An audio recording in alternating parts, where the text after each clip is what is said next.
بسم الله الرحمن الرحيم. السلام عليكم ورحمة الله وبركاته. أهلا ومرحبا بكم أحبتي متابعي ومشاهدي قنوات شبكة الإعلام العراقي. نحييكم من ملعب الكابتن شرار حيدر في لقاء مثير هنا بأرضية هذا الملعب، لقاء يجمع صاحب الأرض نادي الكرخ الكناري الأصفر بمواجهة ضيف نادي ديالى المنتشي بالانتصار الأخير في الجولة الماضية على نفط ميسان بهدف مقابل لا شيء، وصاحب الأرض الكناري الذي يريد التعويض ما فاته في الجولة الماضية بعد التعادل أمام نوروز سلبا من دون أهداف.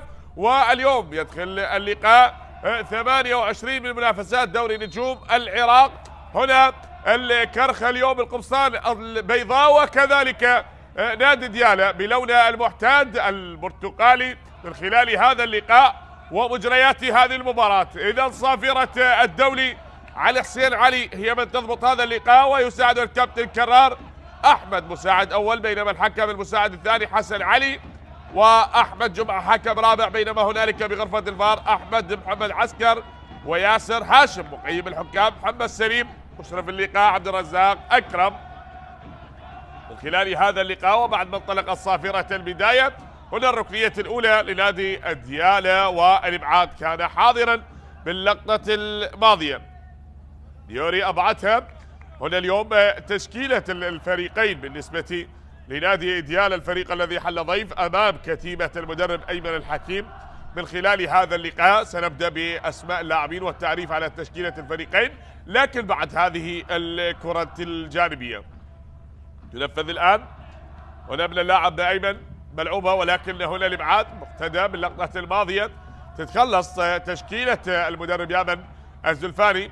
بالحراسة علي رمضان، منتظر عبد السادة، شهاب الصالحي، علي خالد، مقتدى حسن، بينما في خط الوسط علي رحيم، أنس مالك، عبد المجيد صبارة، وكذلك بيتروس بومال، أيمن الصفاقسي، وحسين يونس. هي تشكيلة ديالى، بينما انتقال لتشكيلة صاحب الأرض كتيبة المدرب أيمن الحكيم. بالحراسة محمد شاكر، يعقوب ديورو، وكذلك مؤمل راشد مجتبى صالح، حسن علي مرهي، بينما بخط الوسط حيدر أحمد، علي قاسم، وزيدان عبد الجبار. في خط المقدمة حسين زياد، محمد خالد كوفي، ومامادو سورو في تشكيلة نادي الكرخ. بينما هنالك غيابات كذلك من الأسماء المؤثرة، هداف الفريق يونس محمود، وكذلك يونس غني ومصطفى رميض.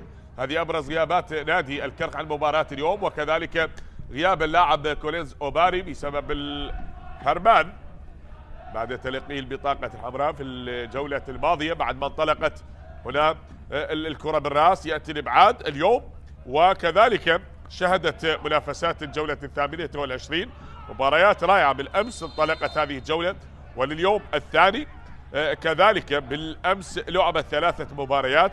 افتتحت جولة أمانة بغداد أمام تهوك، والتي انتهت بفوز أمانة بغداد بهدفين لهدف، وكذلك الطلبة تغلب على زاخو بهدفين لهدف، القرمة تغلب على النجم ب3 أهداف دون رد. وكذلك اليوم بعد ما انطلقت أولى المباريات لهذه الجولة من اليوم الثاني، الشرطة يخسر من الزوراء 2-1، ونفط ميسان يتعادل بأرض أمام الموصل بهدف، ونوروز يقسو على الميناء ب4 أهداف مقابل هدف وحيد. بنفس التوقيت انطلقت مباراة الكهرباء والقوة الجوية، وهنا الكرخ وديالى. ولختام الجولة يوم غد مباراتين، النفط يلاقي أربيل، والقاسم يلاقي الغراف. بعد ما انطلقت الكرة هنالك صافرة وخطأ كانت من حكم المباراة باللقطة الماضية. إذا نتابع. هذا حسين زياد، حسين، وهنا بملعب الكرخ من الفرق المميزة الكرخ هذا الموسم، وحتى بالمواسم الماضية كان فريق كذلك رائع، دائما ما يعتمد على مهارات اللاعبين الشباب، وكذلك زج بهكذا أسماء رائعة، استقطاب مواهب شابة، ويجعل هذه الأسماء تكون نجوم، ومن ثم أيضا تكون محطات اللاعبين في المنتخبات الوطنية تسويقا للأسماء الشبابية. واليوم تشاهد نادي الكرخ في مواجهة ديالى من خلال هذا اللقاء. نادي ديالى الذي يسعى من خلال مباراة اليوم كذلك الارتقاء بسلم الترتيب، وأن يرفع رصيده بعد فوزه الأخير على نفط ميسان بهدف مقابل لا شيء، بينما الكرخ الذي تعادل أمام نوروز سلمل من دون أهداف، وهو كذلك يسعى أيضا للوصول والتقدم بسلم الترتيب، بينما هو يحتل المركز الثامن. وكذلك في المركز الثاني عشر نادي ديالى. أبعدت الكرة الماضية، هذا هو عبد المجيد صبارة اليمني. تعود هنالك بنقلة من اللاعب بيتروس بومال، أبعدها وبعد التدخل هذا أنس مالك، هو لعب أيضا للكرخ ولعب لنفط البصرة والكهرباء والزوراء ونفط الوسط. نقول الكرة وللأمام عند اللاعب أيمن الصفاقسي، والإبعاد يأتي تتخلص الكرة بالوسط هنا بنقلة من علي قاسم، أبعدها علي قاسم ولا زالت بمحاولة. حيدر يحاول التقدم بتمريرة من حيدر، انقطعت هنالك مرة أخرى. بيتروس بومال يحاول بومال وإلى أنس التقدم مجددا لمصلحة ديالى. تأتي هنا عرضية نقلة سريعة، التصدي محمد شاكر يتألق باللقطة الماضية وتصدى لكرة اللاعب أيمن صفاقسي باللقطة الماضية التونسي، لكن محمد شاكر كان حاضر بروحه وإصراره وتصدي للقطة الماضية. هذه الإعادة بعد هذا المرور باللقطة الماضية من اللاعب شاب الصالحي بعد ما عدت وإلى خارج أرضية الملعب، مر بالكرة الماضية اللاعب شاب الصالحي، اللاعب اللي سجل في مباراة الذهاب، سجل في شباك الكرخ في مباراة الذهاب هذا اللاعب شاب الصالحي، ولا زلنا نشاهد بتلك المباراة التي انتهت بهدف دون رد، والهدف الوحيد كان من هذا اللاعب الذي كان قريبا من مرمى الحارس محمد شاكر، ومرر تلك الكرة حتى وصلت هنا بوسط ملعب المباراة. عادت بنقلة تصل ديوري يلعبها يعقوب ديوري وبالراس، نقلة بنقلة للأمام وتصل هنالك محاولة مجددا لمصلحة نادي ديالى، يحاولون عن طريق اللاعب عبد المجيد صبارة يريد العبور ولكن هنا مؤمل راشد وتصل مرة أخرى. الإبعاد يأتي، انقطعت من حسين باللقطة الماضية وأبعدت من دفاعات نادي الكرخ مجتبى، لكنها عادت مرة أخرى عند اللاعب بيتروس بومال. حاول الآن إلى شاب هنالك علي خالد مرة أخرى عند دفاعات ديالى من جديد، هذه بإقدام اللاعب علي خالد كابتن الفريق، يلعبها تتخلص بالراس وإلى خارج أرضية الملعب. كرة غادرت أرضية الملعب حتى هذه اللحظات. هذا الواضح بالصورة محمد شاكر لاعب للقوة الجوية ولنفط الوسط وزاخو إلى الحراس المميزين. شاهد هذه الإعادة لهذه اللقطة، وكان أيضا بمكان سليم متمركز بمكان رائع، أنقذ مرمى فريقه من كرة خطيرة كانت من اللاعب أيمن صفاقسي باللقطة الماضية. الإعادة كانت لتلك الكرة، لكن هذا هو أيمن. وأيضا الصورة على اللاعب يونس زياد عفوا. اليوم من أبرز الغيابات كما ذكرنا يونس حمود ويونس غني، اليونسين غائبين عن هذه المباراة، وكلام ما بين المساعد المدرب الكابتن طلال وأيضا الكابتن صادق، وأيضا الكابتن طلال يعتذر من الحكم الرابع. هذه جماهير ديالى المتواجدة التي تؤازر وتساند نادي ديالى أينما حل وارتحل، يساندون هذا الفريق. السلامة للحارس محمد شاكر خلال هذا اللقاء اليوم. لابد أن تكون 3 نقاط بهذه المباراة، سواء كانت للكرخ الذي يريد أن يغرد بألحانه الجميلة هنا بملعب الكابتن الراحل شرار حيدر رحمة الله عليه، ومن خلال مباراة اليوم يسعى لخطف النقاط ال3 أمام فريق عنيد، فريق صعب، فريق استطاع أن يتغلب في مباراة الذهاب نادي ديالى، وبالخصوص في الجولات الأخيرة باتت الأمور تتحسن لمصلحة نادي ديالى في مبارياته الأخيرة، وهو يسعى اليوم كذلك من أجل الوصول وأيضا تحقيق 3 نقاط. أتحدث عن نادي الكرخ الذي لعب 27 مباراة واليوم يدخل المباراة 28 بدوري نجوم العراق. هذه اللقطة بعد السقوط للحارس وانقاذ مرمى فريقه. كما ذكرت نادي الكرخ بعد ما لعب 27 مباراة تمكن بالفوز ب9 مباريات وتعادل ب8 بينما خسر ديالى فاز ب9 وتعادل 8 وخسر 10. أما في الطرف الآخر تتحدث عن نادي الكرخ الذي فاز ب12 مباراة وتعادل ب9 وخسر 6 مباريات. هذه وصلت في وسط ملعب المباراة. هنا التمريرة تعود مجددا، حيدر يلعبها لمجتبى كابتن الفريق بالمجتبى الحسين، حسين زياد يحاول وبيتروس بالملاصقة الفردية، لكن هنا من يحاول أن يقطع الطريق وانقطعت من اللاعب حسين يونس من حسين ونقله باتجاه اللاعب حيدر. التقدم الآن لمصلحة الكرخ، الكرخيون يريدون الوصول والتقدم الآن، لكن انقطعت بمحاولة مرة أخرى التشتيت الكرة وتأتي صافرة حكم المباراة. ذلك من الدولي على حسين علي تشير وجود خطأ. سلامة للاعب بيتروس بومال. صافرة حكم المباراة حاضرة والخطأ باللقطة الماضية. الدخول من اللاعب مجتبى صالح مع اللاعب بيتروس باللقطة الماضية.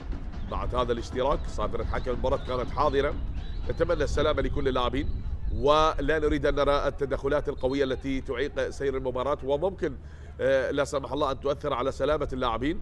نسعى، نطمح، نريد أن نشاهد الأهداف، نريد أن نشاهد النقاط الثلاثة بجعبة من ستكون. هل للكابتن إيامن الزلفاني وكادره المساعد أم لكتيبة المدرب أيمن الحكيم الذي دائما يتصرف مع هكذا مباريات بحكمة وحنكة وبخبرة عالية؟ عادة واحد من أفضل مدربي دورينا هذا الموسم الكابتن أيمن الحكيم. هذه عدت هنالك بنقلة وصلت، وحتى في الموسم الماضي استطاع وجعل نادي القاسم ينافس في الدوري والفريق الذي احتل المركز العاشر مع الكابتن أيمن الحكيم. لكن للأسف الشديد اليوم نادي القاسم الذي خلاص انتهت أموره وبات في المركز الأخير بنقطة واحدة. هذه عادت الآن بالوسط تعود مرة أخرى.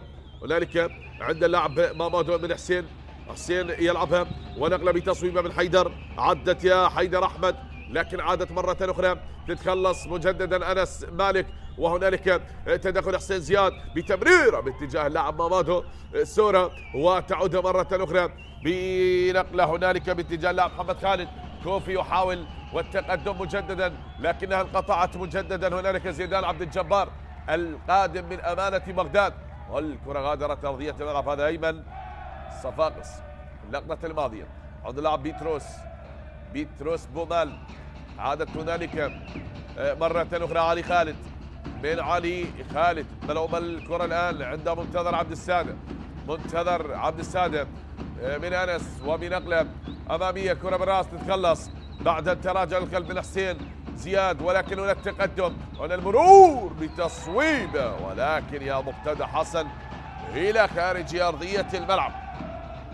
ضاعت الكرة يا مقتدى حسن. هذا هو اللاعب الذي سدد صاحب هدف الفوز في المباراة الماضية في شباك نفط ميسان، سدد بقوة من مكان بعيد. وكذلك لابد أن تقول حذاري من هكذا تسديدات ومن هكذا أماكن. دائما الكرات المماغتة التي تسدد بقوة ممكن أن تخادع المدافعين وتكون في المرمى، هذا إذا كانت لديالة أو لنادي الكرخة. محمد شاكر ملعوبة من محمد، والكرة بعد ما وصلت هنا عند حسين، من حسين إلى مجتبى بنقلة طويلة، مجتبى إلى مامادو سورو، مامادو وانقطعت من أنس، لكن مامادو مرة أخرى الكوتيفاري عدت بنقلة باتجاه محمد خالد. كوفي ممكن أن تصل إلى حيدر إلى مامادو، هل يلعب الكرة من حيدر إلى هنالك علي قاسم، انقطعت مجددا وتعود نقلة أخرى من حيدر. أحمد يلعب التقدم بتمريرة لا زالت علي يحاول الآن، تأتي العرضية، هنا الارتقاء والراسية إلى خارج أرضية الملعب.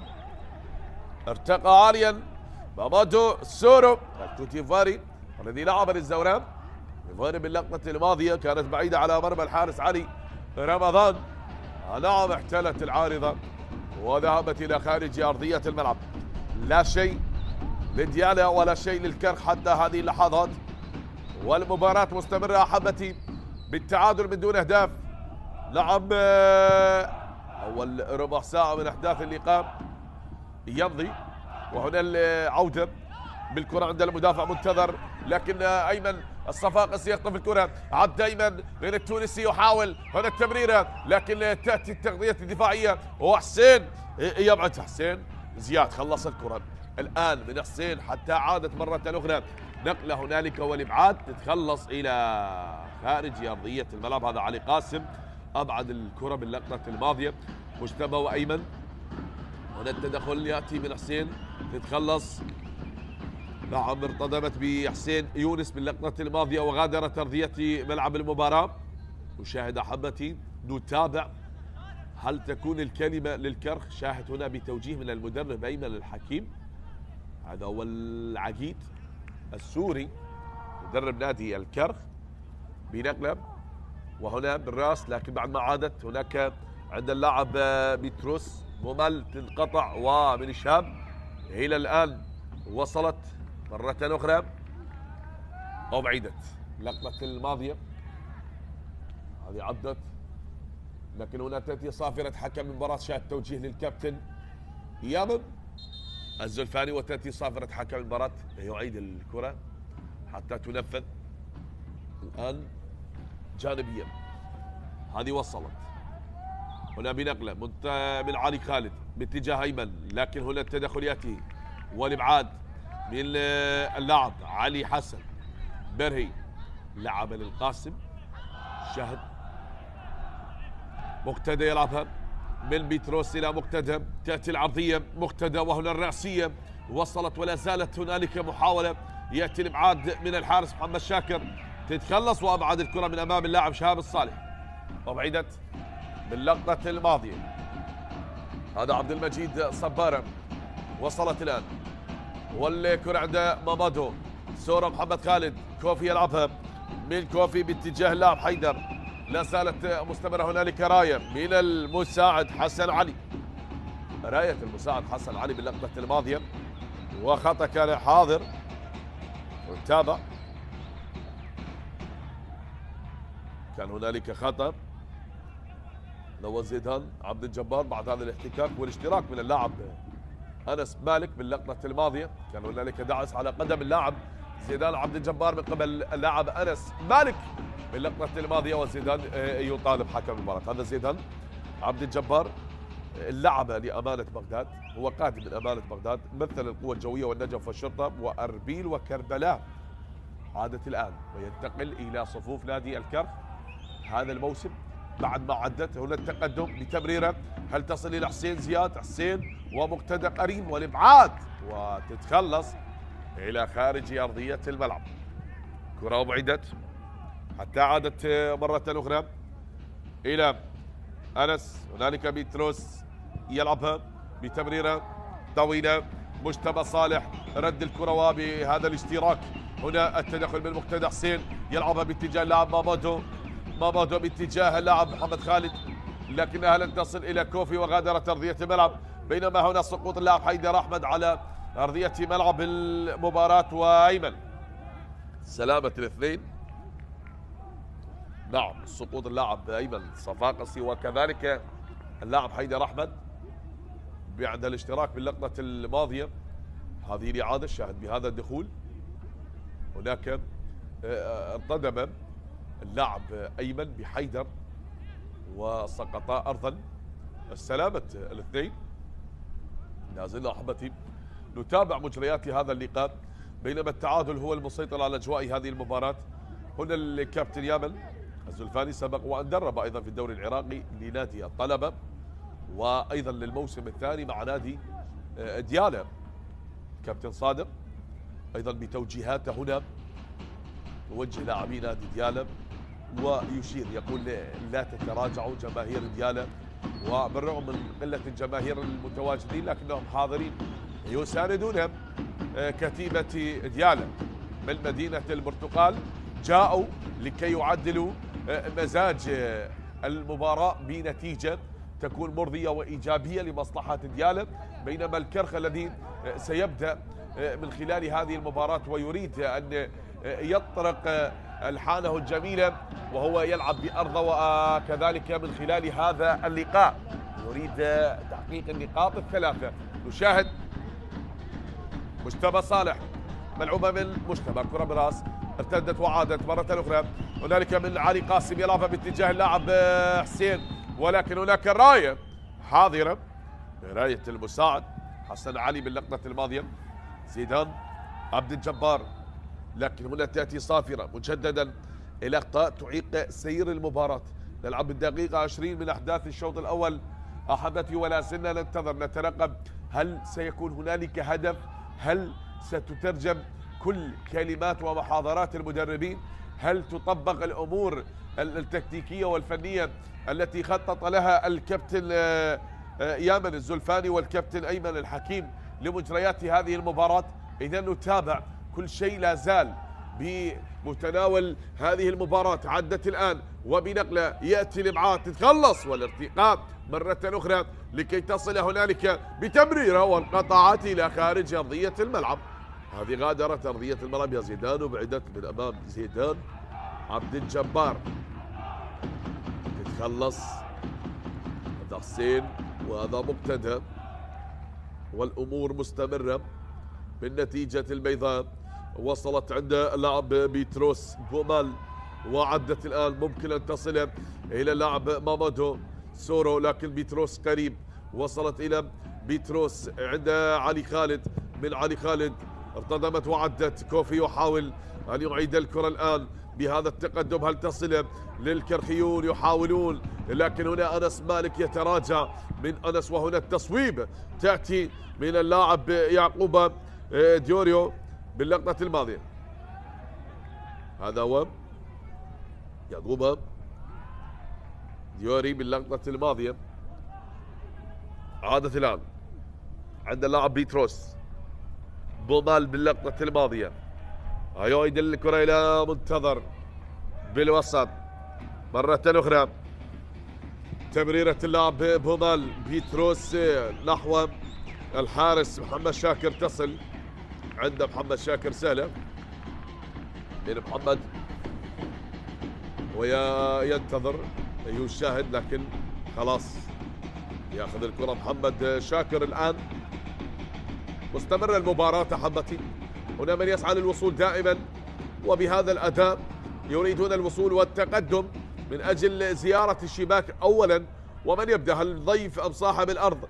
هنالك ارتقاء ونقلة، هي كرة بالراس تلعب لأيمن صفاقسي، وتعود هنالك عند اللاعب عبد المجيد، لكن هنا زيدان عاد الكرة لحيدر بالوسط.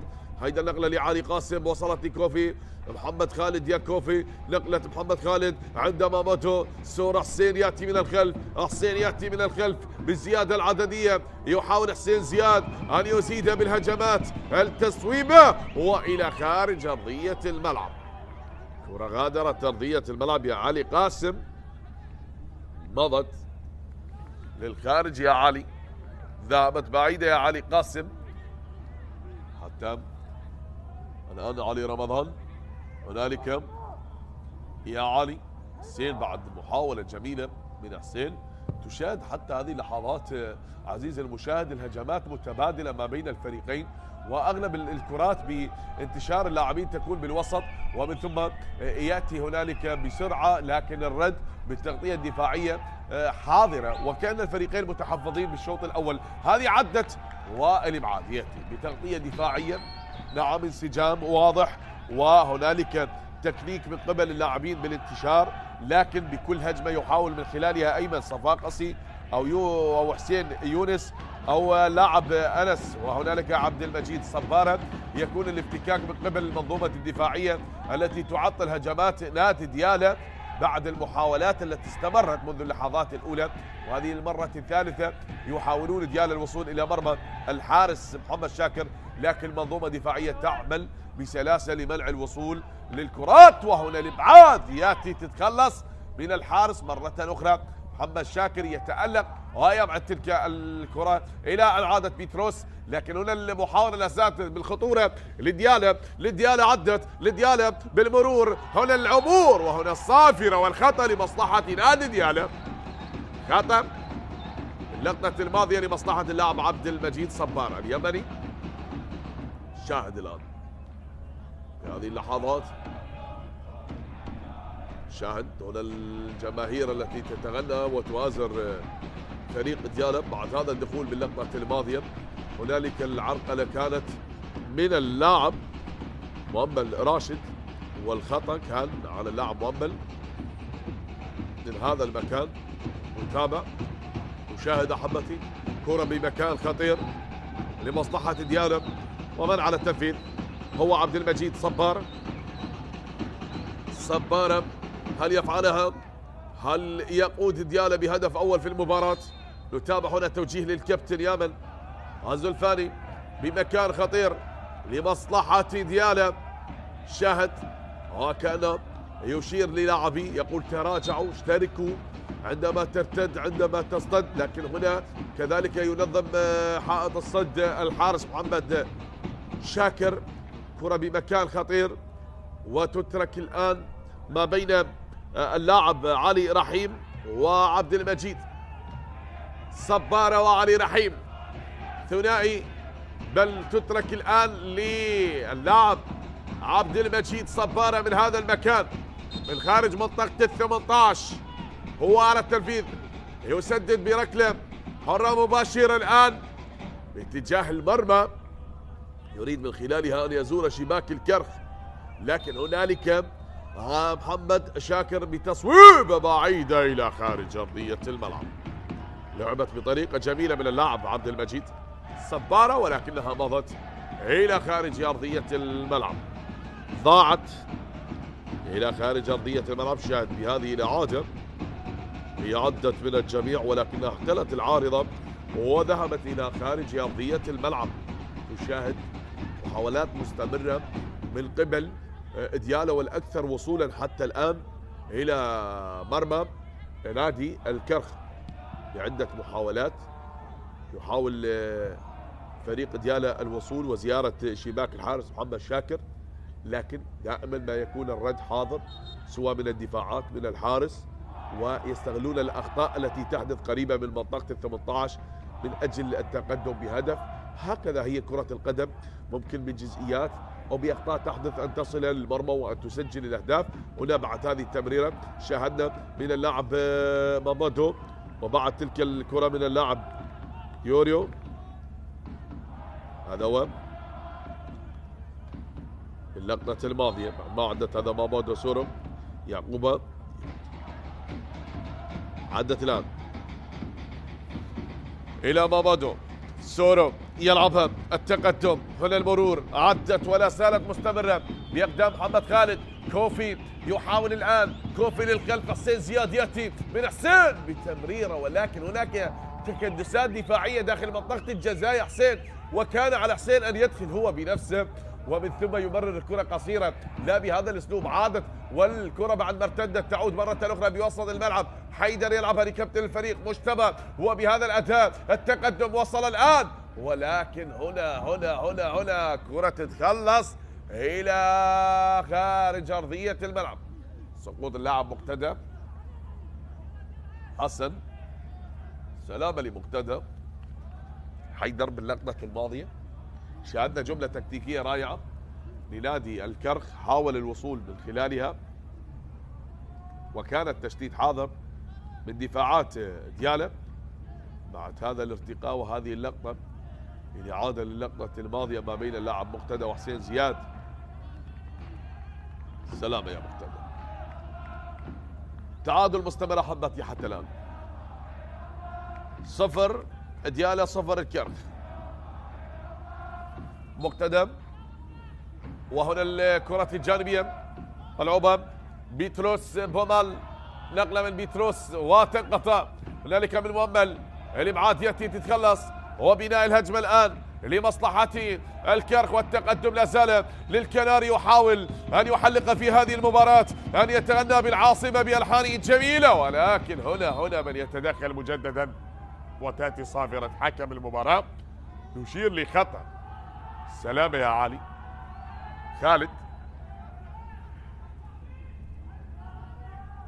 بعد هذه الكرة وهذا الاشتراك ما بين علي خالد ومحمد خالد كوفي، شاهد هذه كذلك الإعادة للقطة التي أبعدها بقبضة اليد الحارس محمد شاكر.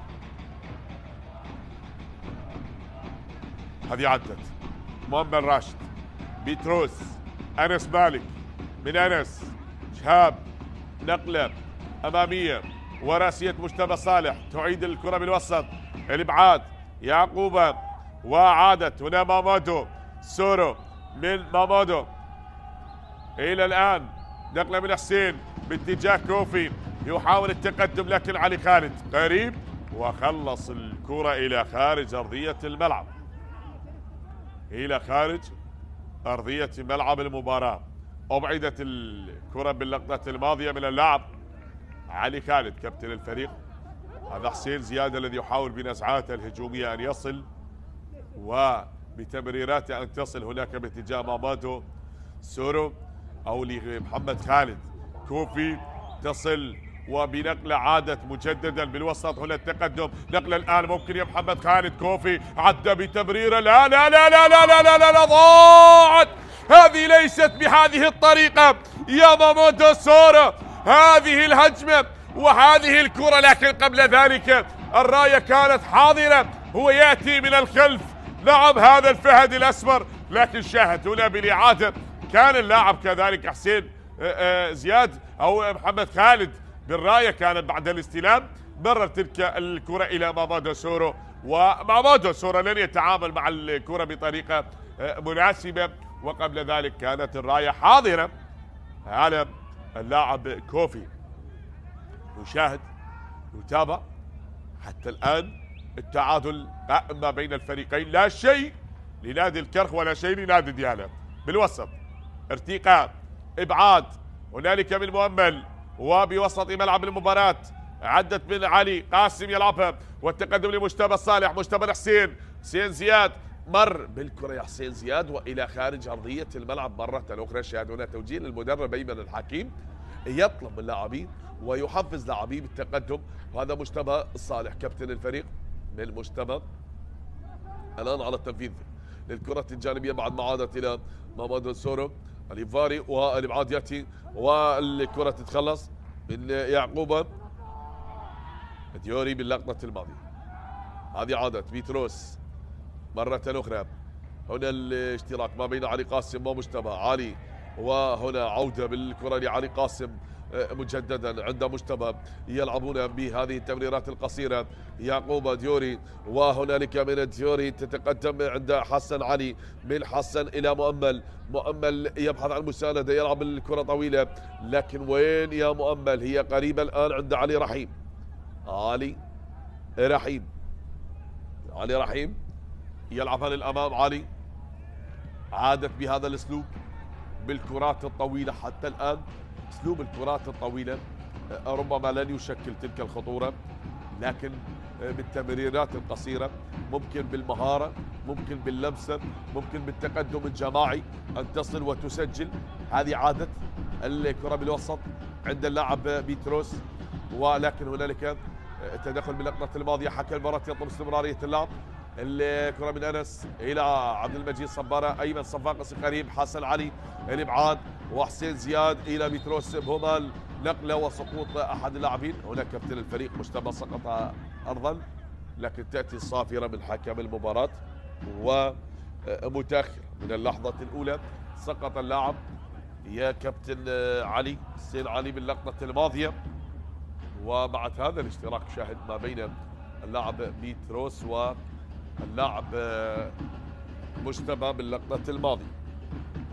لازلنا نتابع أحبتي ونشاهد معطيات هذا اللقاء من خلال مباراة اليوم، وكذلك التعادل المستمر ما بين الفريقين، لا شيء لديال الفريق الضيف ولا شيء لنادي الكرخ خلال هذه المباراة. هنا الكابتن أيمن الحكيم، والكلام الكابتن المساعد زاهر ميداني، مساعد للكابتن أيمن الحكيم خلال مباراة اليوم.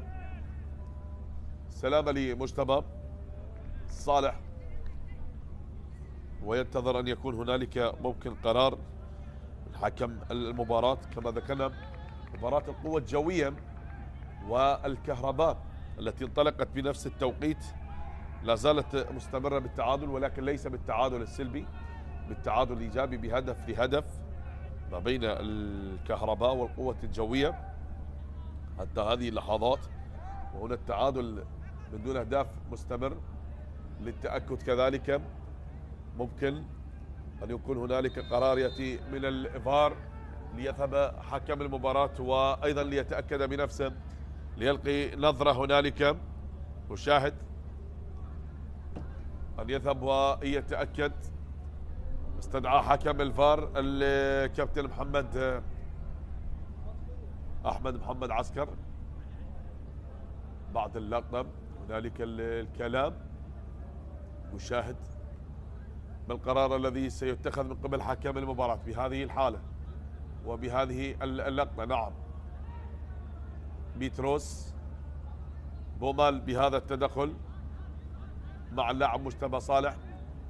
هل تكون هنالك يكتفي ببطاقة صفراء أم تكون البطاقة الحمراء حاضرة؟ يتأكد هو بنفسه احتمالية بهكذا أمور التدخل يكون حاضر من الفار، فكذلك الفار يتدخل في تحديد الهوية الخاطئة وفي حالة إذا كانت ضربة جزاء أو كذلك التأكد من شرعية الهدف والأوفسايد. بعد العودة للفار حكم المباراة يطلب استمرارية اللعب وأيضا يكتفي بالبطاقة الصفراء على اللاعب بيتروس بومال. بعد أن عاد وتأكد بنفسه الكابتن علي حسين علي أعطى البطاقة الصفراء للاعب بيتروس بهذه اللقطة التي استدعاه من خلالها حكم الفار. لازلنا نتابع ثابت الآن لمصلحة الكرخ. مجتبى هو على التنفيذ من مجتبى صالح على التنفيذ طويلة، ارتقاء هنا لابعاد يأتي ومؤمل، وهنالك صافرة وخطأ، صافرة حكم المباراة وكذلك لاعبو ديالا يطالبون حكم المباراة سلامة اللاعب، السلامة أولا، سلامة اللاعب أولا، سلامة لشهاب صالحي.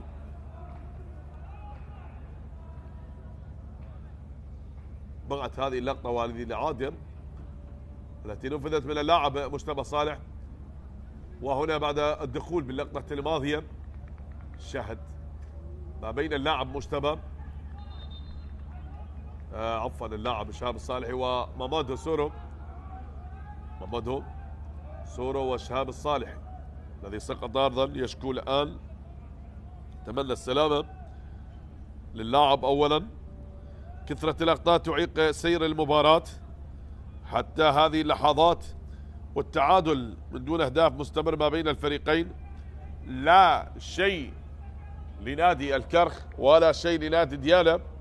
الكرخ يسعى لتحقيق النقاط الثلاثة من خلال هذه المباراة، وديالا قادم من أجل تحقيق انتصار وخطف النقاط الثلاثة من خلال مباراة اليوم. هذا ما يسعى لأجله نادي ديالا برصيد 35 نقطة، ويسعى لتحقيق 3 نقاط ليرتفع رصيده للنقطة 38، بينما نادي الكرخ صاحب 45 نقطة يسعى أيضا لتحقيق 3 نقاط لكي يرتفع رصيده للنقطة 38 ويرتقي بسلم الترتيب. هذا في حال إذا حقق الانتصار في مباراة اليوم، سيقفز للمركز العاشر عفوا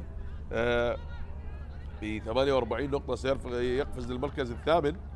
وديالا في حال إذا حقق 3 نقاط من خلال مباراة اليوم هو يسعى لهذه النقاط الثلاثة، وكذلك أيضا يريد الوصول إلى المركز العاشر مؤقتا لحين ما يلعب النفط مباراته أمام نادي أربيل، وكذلك القاسم الذي سيلاقي نادي الغراف في ختام الجولة 28 من منافسات دوري نجوم العراق.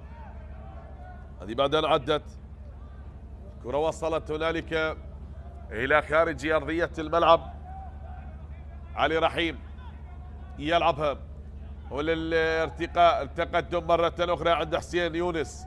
من حسين يونس عادت يا حسين وتأتي نقلة طويلة داخل منطقة العمليات لكن قريبة من حسين زياد. حسين زياد يتقدم والكرة أبعدت إلى خارج أرضية الملعب. سلامة اللاعب، سلامة يا مقتدر بتسديدة قوية اصطدت باللاعب. سلامة اللاعب أولا، السلامة يا مقتدر. على ما أعتقد هنالك حالة لبلع اللسان بعد ما اصطدت الكرة بوجه اللاعب وكانت كرة قوية بتسديدة. نتمنى سلامة اللاعب مقتدر حسن. هذه الإعادة بتسديدة اللاعب حسين. نعم جاءت الكرة بوجه اللاعب مقتدر حسن. وأيضا دخول الفريق المعالج إلى أرضية الملعب للاطمئنان على سلامة اللاعب. أتمنى السلامة والأمور لا زالت على حالها أحبتي. التعادل قائم ما بين الفريقين، لا شيء لديالا الفريق الضيف ولا شيء لصاحب الأرض نادي الكرخ من خلال مباراة اليوم. ولا زلنا نتابع أجواء هذه المباراة. هنا الكلام ما بين الكابتن زاهر ميداني والكابتن أيمن الحكيم هل ما تبقي من مجريات الشوط الأول. لكن هنا أحد الجماهير كذلك نعم يترقب بهذه التسديدة. كانت تسديدة قوية وجاءت نعم مباشرة اصطدمت بوجه اللاعب. السلامة إن شاء الله. مقتدين هذا الآن. نعم الكرة كانت قوية. سيغادر ومن ثم عندما يمنح الإذن يدخل بعد التأكد على سلامة اللاعب. تستمر الآن المباراة وبنقله هنا الكرة بالراس يأتي الإبعاد تتخلص جانبية مرة أخرى. ملعوبة الكرة براسية إلى أيمن صفاقس والإبعاد يأتي تتخلص والكرة عند اللاعب أنس. من أنس يلعبها إلى هنالك حسين عدت وتأتي صافرة بمكان خطير وخطأ. والمطالبة من حكم المباراة وعلى ما يبدو فيها بطاقة صفراء. هناك احتجاج واعتراض من قبل لاعبي نادي ديالا. بطاقة صفراء يشهر عن اللاعب حسن علي بعد التدخل بالكرة الماضية. بهذا الدخول من حسن علي مع اللاعب أيمن أو بتلك الكرة مع اللاعب حسين يونس. أيمن كان خلفه. جاءت بطاقة الصفراء على اللاعب حسن علي بري. لا زالت حتى هذه اللحظات نعم تدخلات قوية، تدخلات بتهور وبطاقات تشهر من حكم المباراة. والتعادل من دون أهداف هو المستمر بهذا اللقاء. وكذلك حسين يونس لا زال الساقط في أرضية ملعب المباراة. توقفات بلحظة وأخرى هذه تعيق سير المباراة أكيد. كثرة التوقفات لطالما اللاعب حسين يونس بعد هذا التدخل. شاهدنا حالة قبل هذه الحالة حالة اللاعب مقتدى والآن للاعب حسين يونس. ولكن الأخطاء بدأت تتكرر بلحظة وأخرى والأهداف غائبة من هذه المباراة. حسين إذا لم يستطيع ممكن أن يغادر أرضية الملعب حتى يكتسب الشفاء ويعود مرة أخرى. لكن هنا الجماهير بعفوية أحد المشجعين الحاضر كأنه شاهد يشير لحكم المباراة يقول له عد للفار يا كابتن على حسين علي باللقطة الماضية. هذا أحد نعم مرضى متلازمة الداون المتواجد بروحه الرياضية الحاضر والداعم لفريقه لحبه لنادي ديالا. حاضر اليوم بروح رياضية مساند لكتيبة مدينة البرتقال من خلال هذا اللقاء. نشاهد الآن بكرة ثابتة ممكن لنادي ديالا بهذه اللحظات. وهل تستمر الأمور بهذا التعادل؟ المباراة توقفت بأكثر من لحظة. ونلعب كذلك بثواني أخيرة. هذا عدا الوقت الذي سيضاف لكون المباراة توقفت كثيرا خلال الشوط الأول. عبد المجيد، صبارة وشهاب على التنفيذ. عبد المجيد المختص بتنفيذ الكرات الثابتة من الأماكن البعيدة. اليمني هو على التنفيذ أم تترك لشهاب؟ ما بين شهاب الصالحي وعبد المجيد، تنفذ من شهاب إلى خارج أرضية الملعب. كرة غادرت أرضية ملعب المباراة يا شهاب وطالت إلى الخارج بعد ما غادرت أرضية ملعب المباراة. عادت الآن. هنالك التقدم مستمر لمصلحة نادي الكرخ. هذه عادت عند حيدر، من حيدر إلى حسين زياد يلعبها إلى كابتن الفريق مجتبى. التقدم الآن ممكن ببناء هكذا هجمات نعم تبنى من الخلف والوصول بالضغط على دفاعات نادي ديالى. كرة بالراس محمد خالد مامادو والكرة أبعدت، وهنا الصافرة تأتي وخطأ. صافرة حكم المباراة وتشير إلى وجود خطأ، والاعتراض يبدأ من اللاعب مامادو سورو باللقطة الماضية. والشاهد مستمرة حتى هذه اللحظات، والمباراة بأكيد هنا بهذه الهجمات ممكن أن يكون التقدم حاضر. هذا إذا استمرت بهذا العطاء ممكن أن يكون فيها هدف، لكن الهدف لمن وبأقدام من وشباك من سيزور لا نعلم هذه الأمور حتى الآن. لكنني نعم حدث يقول هنالك هدف في المباراة، ممن يعطي كرة القدم ستعطيه، والاثنين يسعون لتسجيل هدف وكسب النقاط الثلاثة في هذه المباراة رغم سقوط اللاعبين وكثرة الأخطاء التي حدثت في هذا الشوط. 7 دقائق أضيفت لنهاية أحداث هذا الشوط، لكن المباراة أحبتي كما تشاهدون لا زالت مستمرة بهذا الحال وبالتعادل بنتيجتها البيضاء. ممكن تتغير الأمور في الشوط الثاني.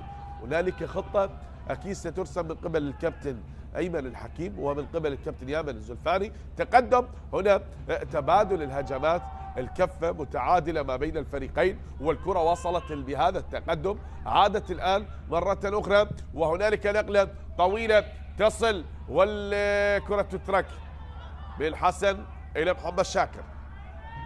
محمد شاكر ينتظر وملعوبة من محمد شاكر.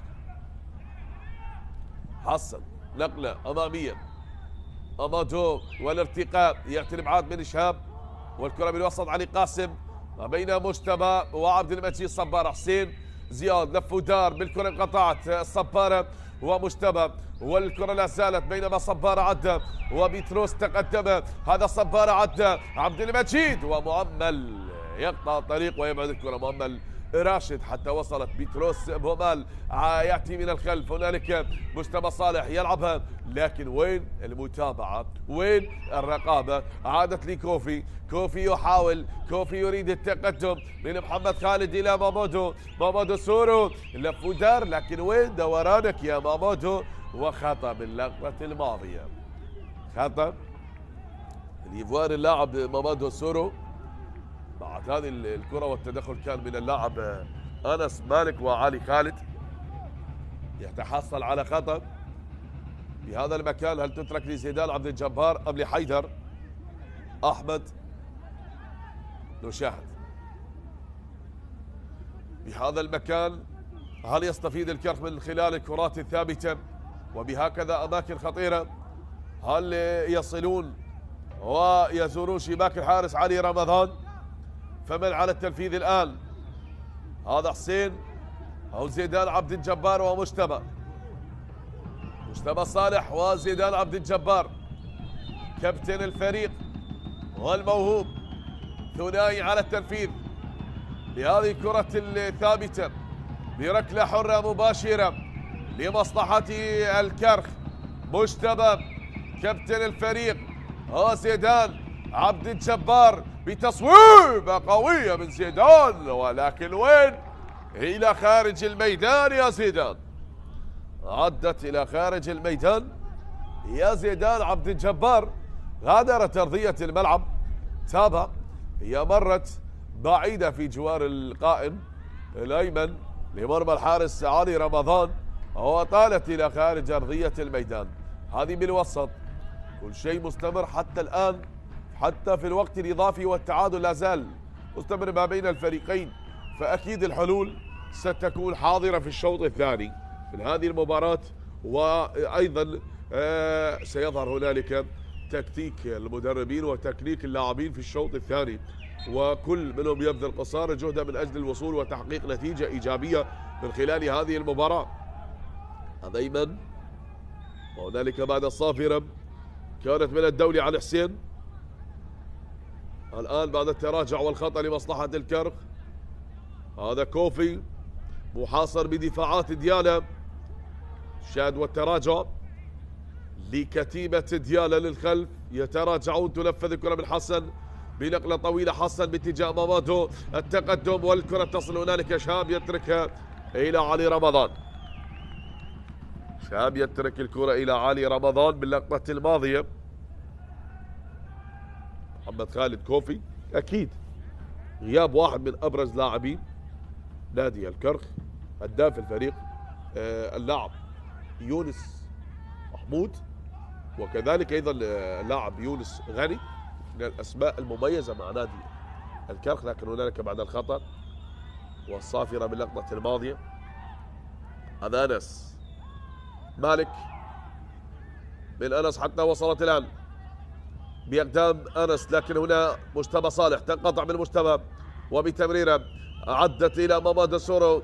هل يخترق دفاعات ديالا؟ يتقدم لكن بهجمة خالية من المتابعة للاعبي نادي الكرخ، وانقطعت بسهولة من المهاجم حتى عادت هنا بناء هجمة مرتدة لمصلحة ديالا. تقدم عند أيمن صفاقة سيعد، أيمن حاول المرور، أيمن إلى عبد المجيد صبارة، تقدم والكرة انقطعت مرة أخرى تصل إلى منطقة العمليات وتنقطع. لكن هنا بيتروس حاول، بيتروس مرة أخرى سقوط أحد اللاعبين وتأتي صافرة. هنا خطأ آخر، صافرة حكم المباراة وخطأ، خطأ باللقطة الماضية.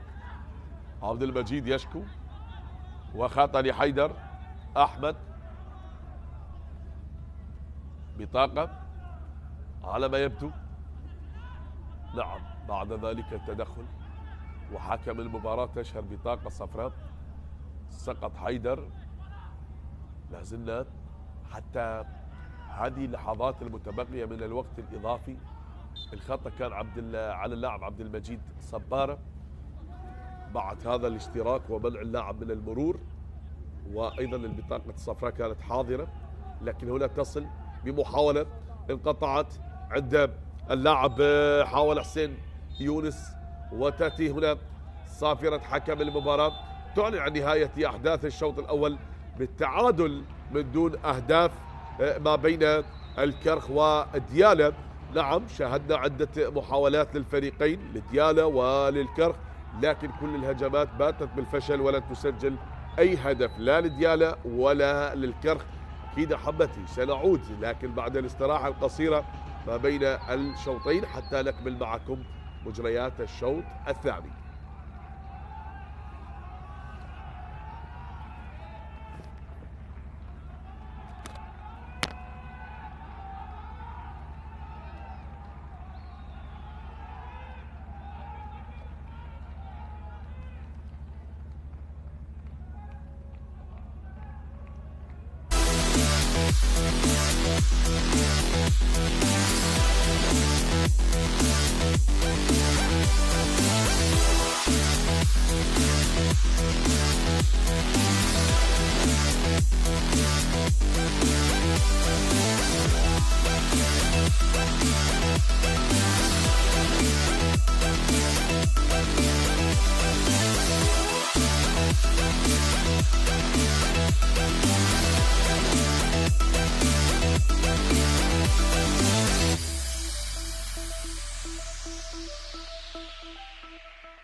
يتركها مجتبى يا كديوري والتركيز العالي او لزميله الان. الله،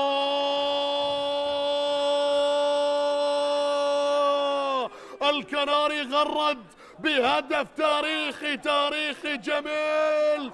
الله الله الله الله الله، أي هدف، أي تصويبة، أي تركيز عالي. يا عيني يا عيني يا يونس غني على هدف جميل. وفي أيام الربيع حضر الكناري وغرد، حضر الكناري وغرد. يونس غني يسجل هدف من أروع ما يكون. هذا هو يحجز له هدف الجولة، هذا هدف الجولة. يونس يا يونس، يونس يا يونس، وهدف من أروع ما يكون. يا سلام يا سلام، يونس غني يصل إلى هدف الثالث هذا الموسم بعد أن سجل بشباك القاسم ودهوك. أما الكرخ اللي أصبح يمتلك الثقة الأكبر، لكن هنا سامر محسن الخطير. الله، التعادل يصل لأبناء الحدبة بكرة مباغتة من القادمين من الخلف. الله الله الله الله، جوستن ميدراندا، جوستن ميدراندا، نعم هو الكولومبي بالأراضي العراقية يسجل التعديل. يا له من شوط أول ويا لها من 20 دقيقة أولى. نعم هدفين يتقاسمها الفريقين. شوف سامر محسن أينما حلت الخطورة تشاهد سامر محسن، أينما حلت الأهداف هنالك بصمة لسامر محسن بكرة خادعة وصلت على طبق من ذهب للاعب جوستن ميدراندا. الكولومبي يسجل التعادل بشباك الكرخ. تعود المباراة لنقطة البداية، تساوت الكفتين، هدف مقابل هدف. الكرخ ترك مساحات للخطوط الدفاعية. إذن هل يفعلها يونس غني كما فعلها بشوط اللقاء الأول؟ كانت أبعد وسجلها. لكن هذه يونس غني، التركيز العالي، التصويب، لا لا لا لا لا لا لا لا، هذه ركلة جزاء، هذه ركلة جزاء وليست ركلة حرة مباشرة. يا ساتر عليك يا يونس غني، هو عريس الليلة، هو عريس الليلة، ينفذها بيده مو برجله، ينفذها بيده يونس غني. لا الله يا الله على هدف جميل، على كرة متقنة، على تصويبة جميلة جميلة جميلة. نعم إذا غرد الكناري اعلم إن الشباك تحركت. حركها يونس غني، حركها يونس غني، حركها يونس غني. وأي تصويبة، أي تصويبة جميلة. نعم بنفس الطريقة، هو الأبعد سجلها، فما بالك بالأقرب، فما بالك بالأقرب. الله يا يونس غني، شوف شوف شوف المزعجة والخطيرة يرسلها عالية إلى الأمام، محاولة بالراس لا زالت قائمة، المتابعة تصويب.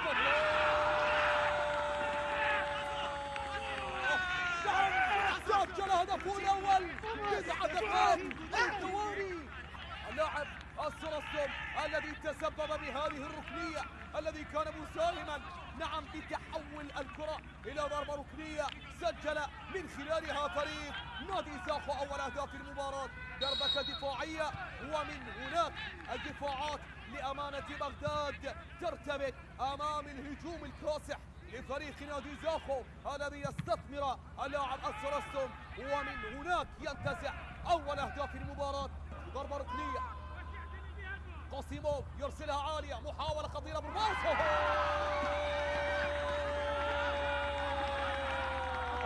أيمن السيد العائد الجديد، غياب ميلاد أيضا بروحية القائد يعود وبرأسية يعانق من خلالها الشباك. إنه وقت العودة، وقت النهوض، وقت الارتقاء. هناك في المراكز المتقدمة يريدون الابتعاد أكثر وأكثر عن شبح الهبوط، والابتعاد عن المراكز الساخنة الحمراء المتواجدة في قاع الترتيب. أيمن الزين يرتقي وبهدف التعادل يعود بفريق أمانة بغداد ويحتفل. الله على المرور والعبور والعرضية. الله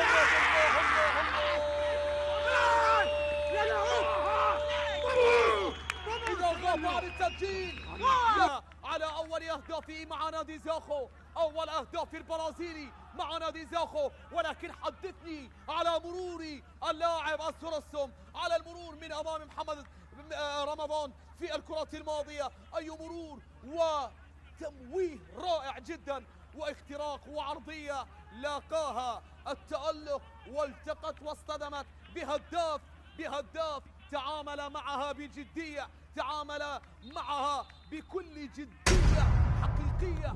يحاول أن يجد المساحات في هذا التوقيت إلى كلاوديو أوليفيرا مارادونا، عالية الكرة خطيرة، الله، نوروز يفتتح التسجيل بهدف أول جميل، وعن طريق النيجيري كومولافي. نعم، هدف يحمل مع رائحة الربيع، هو أقرب وترجم الفرص إلى هدف أول. كومولافي عالية كانت ومتابعة ولا أروع، باغتت حارس المرمى وسام محمد، والتقدم يصل لمصلحة فريق نوروز. هدف أول، لم ينتهي شوط اللقاء الأول من دون أهداف، وهنا كومولافي النيجيري يسجل الهدف الأول لمصلحة نوروز. على التنفيذ الآن عبد المجيد صبارة بكرة عالية داخل المنطقة، الله، ديالا لا ترفع الراية البيضاء حتى وإن كانوا منقوصين العدد. هنا ديالا، هنا مدينة البرتقال، خذنا لننشر الفرح إلى بعقوبة والمغدادية ب10 لاعبين. ديالا يعدل، وعلي خالد القادم من الخلف، والرأسية جميلة جميلة جميلة، نعم جميلة، وهدف التعديل لديالا، رأسية ولا أروع. علي خالد رغم الألم ورغم أنه تعرض لإصابة مرتين بهذا اللقاء، لكن بقي صامدا، فهو كالفارس المثقل بالجروح. إذا الكرة الثابتة الآن، وسنكمل هذه الكرة. عدت هنا، الله يا كريم، الله الله الله الله الله. سجل في مباراة الذهاب، يعود ويؤكد على مباراة الإياب، ويسجل هنا في مرمى الطلبة وفي ملعب دهوك بالكرة ثابتة، جعلت الحارس يشاهد، يستمتع بنظراته كيف دخلت وكيف أسكنها المرمى بهدف أول من كريم درويش، يسجل أول أهداف اللقاء التي يحتاجها لاعبين هذا الشرق. يلعبون على الأطراف، حسين جبار يلعب الكرة العرضية، جول جول جول جول جول. بسام شاكر يعلن عن تسجيل أول أهداف. القيثارة تبدأ بالعزف هنا في ملعب النجف. شاهد تمريرات فريق الشرطة وصلت لحسين جبار وبسام شاكر. ماذا تفعل يا العمواسي؟ ماذا تفعل يا الأردني؟ ماذا فعلت يا النشمي؟ أي خروج! أنت حارس محترف وتخرج بهذه الوضعية وبهذه الكيفية. ألف علامة استفهام، خطأ لا يغتفر من الحارس بخروج غير موفق بالمرة. عبد المجيد تمريرة لأحمد فرحان، أحمد فرحان يبحث عن زاوية، الله، جول جول جول جول جول. هدف ثاني للقيثارة في الزاوية الصعبة على العمواسي. شاهد الهجوم السريع والنقلات السريعة، وفرحان وضعها في المكان الصح، في المكان الذي يجب أن توضع به الكرة، ونعم في زاوية صعبة جدا على الأردن العمواسي. ثنائية للشرطة بعد مرور 25 دقيقة على لعب الركلة الركنية. محمود المواس يلعب الركنية على القائم الأول، هنا الراسية، جول القاسم 7. والآن على النجف 3 أهداف. نعم، الهدف في الدقيقة 53 لمصلحة نادي الشرطة. هدف في الدقيقة 53.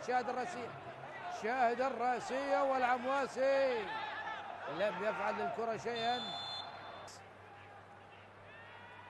يونس عبد يحاول يونس إلى هاريسون كرة اصطدت هنا الراسية من هاريسون، يحاول الآن أيمن لوي، جول! هدف أول للنجف عن طريق أيمن لوي، وثانية وثالثة، وفي الأخير نجح. شاهد راسية هاريسون ومن ثم إلى رضا فاضل براسية جميلة لأيمن لوي. هدف الراسيات من هاريسون إلى رضا، ومن رضا لأيمن لوي الذي لعب الكرة في زاوية مستحيلة. 0-4 من القرمة والكرة الخطيرة وجول! أول للكهرباء عن طريق أوغستين أموتو بهدف أول للكهرباء. أحمد عبد الجبار، وهدف أول للكهرباء عن طريق أوغستين أموتو لاعب الطلبة السابق. وصل إلى هدف الثاني. لاحظ الانطلاقة من البرازيلي بوليغا والتحضير الرائع. شوف الكرة بدأت زاكري، بوليغا لم يكن متسللا، وبالتالي أموتو بأول هدف للبرتقالي، أول هدف للكهرباء. أوغستين أموتو بهدف الأول. القطع كان من سيسكو. كهرباء والتسديدة وثاني الأهداف. ننتظر ربما الراية.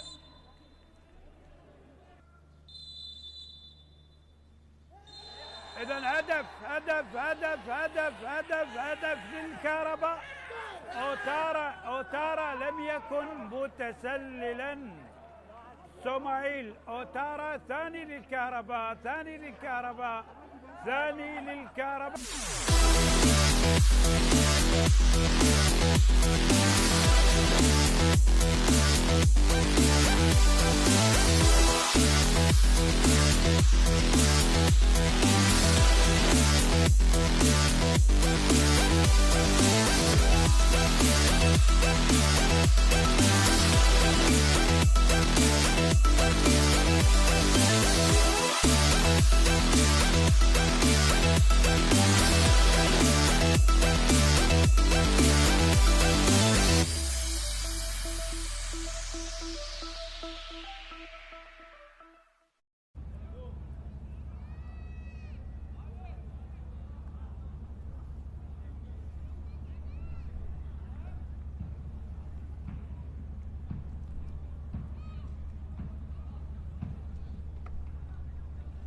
عالجوية 2-1 عالجوية كهرباء.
اهلا ومرحبا بكم من جديد احبتي متابعي ومشاهدي قنوات شبكه الاعلام العراقي. بعد ما تركنا الشوط الاول ينتهي بالتعادل من دون اهداف، اتينا للشوط الثاني، شوط المدربين، شوط التكتيك، شوط الحلول الفنيه من خلال هذا اللقاء هنا بملعب الكابتن شرار حيدر، في لقاء يجمع ديالا الفريق الضيف وصاحب الارض نادي الكرخ، وصافره حكم المباراة لمجريات الشوط الثاني من خلال هذا اللقاء.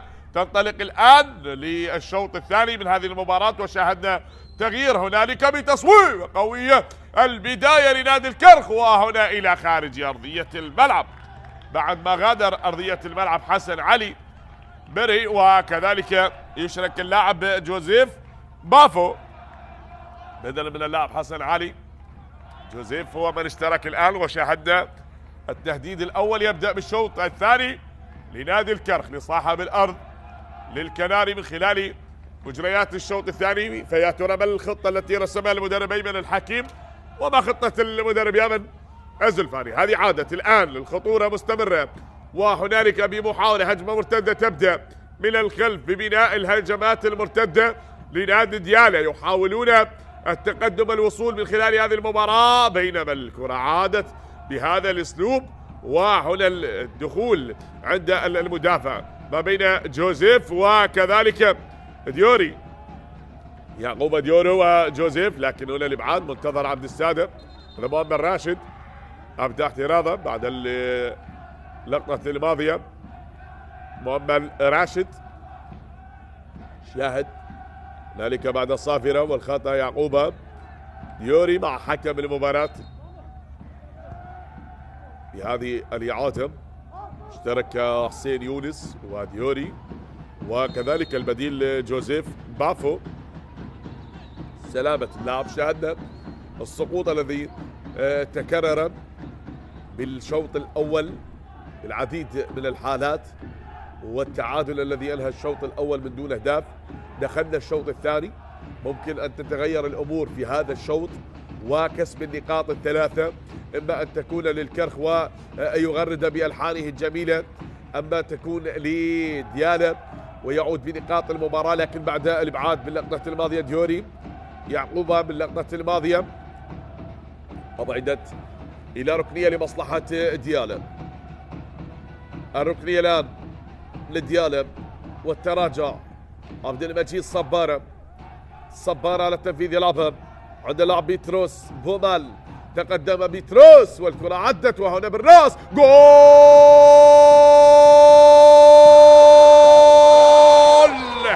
من علي رحيم يفتتح التسجيل لنادي ديالا هنا لأبناء مدينة البرتقال.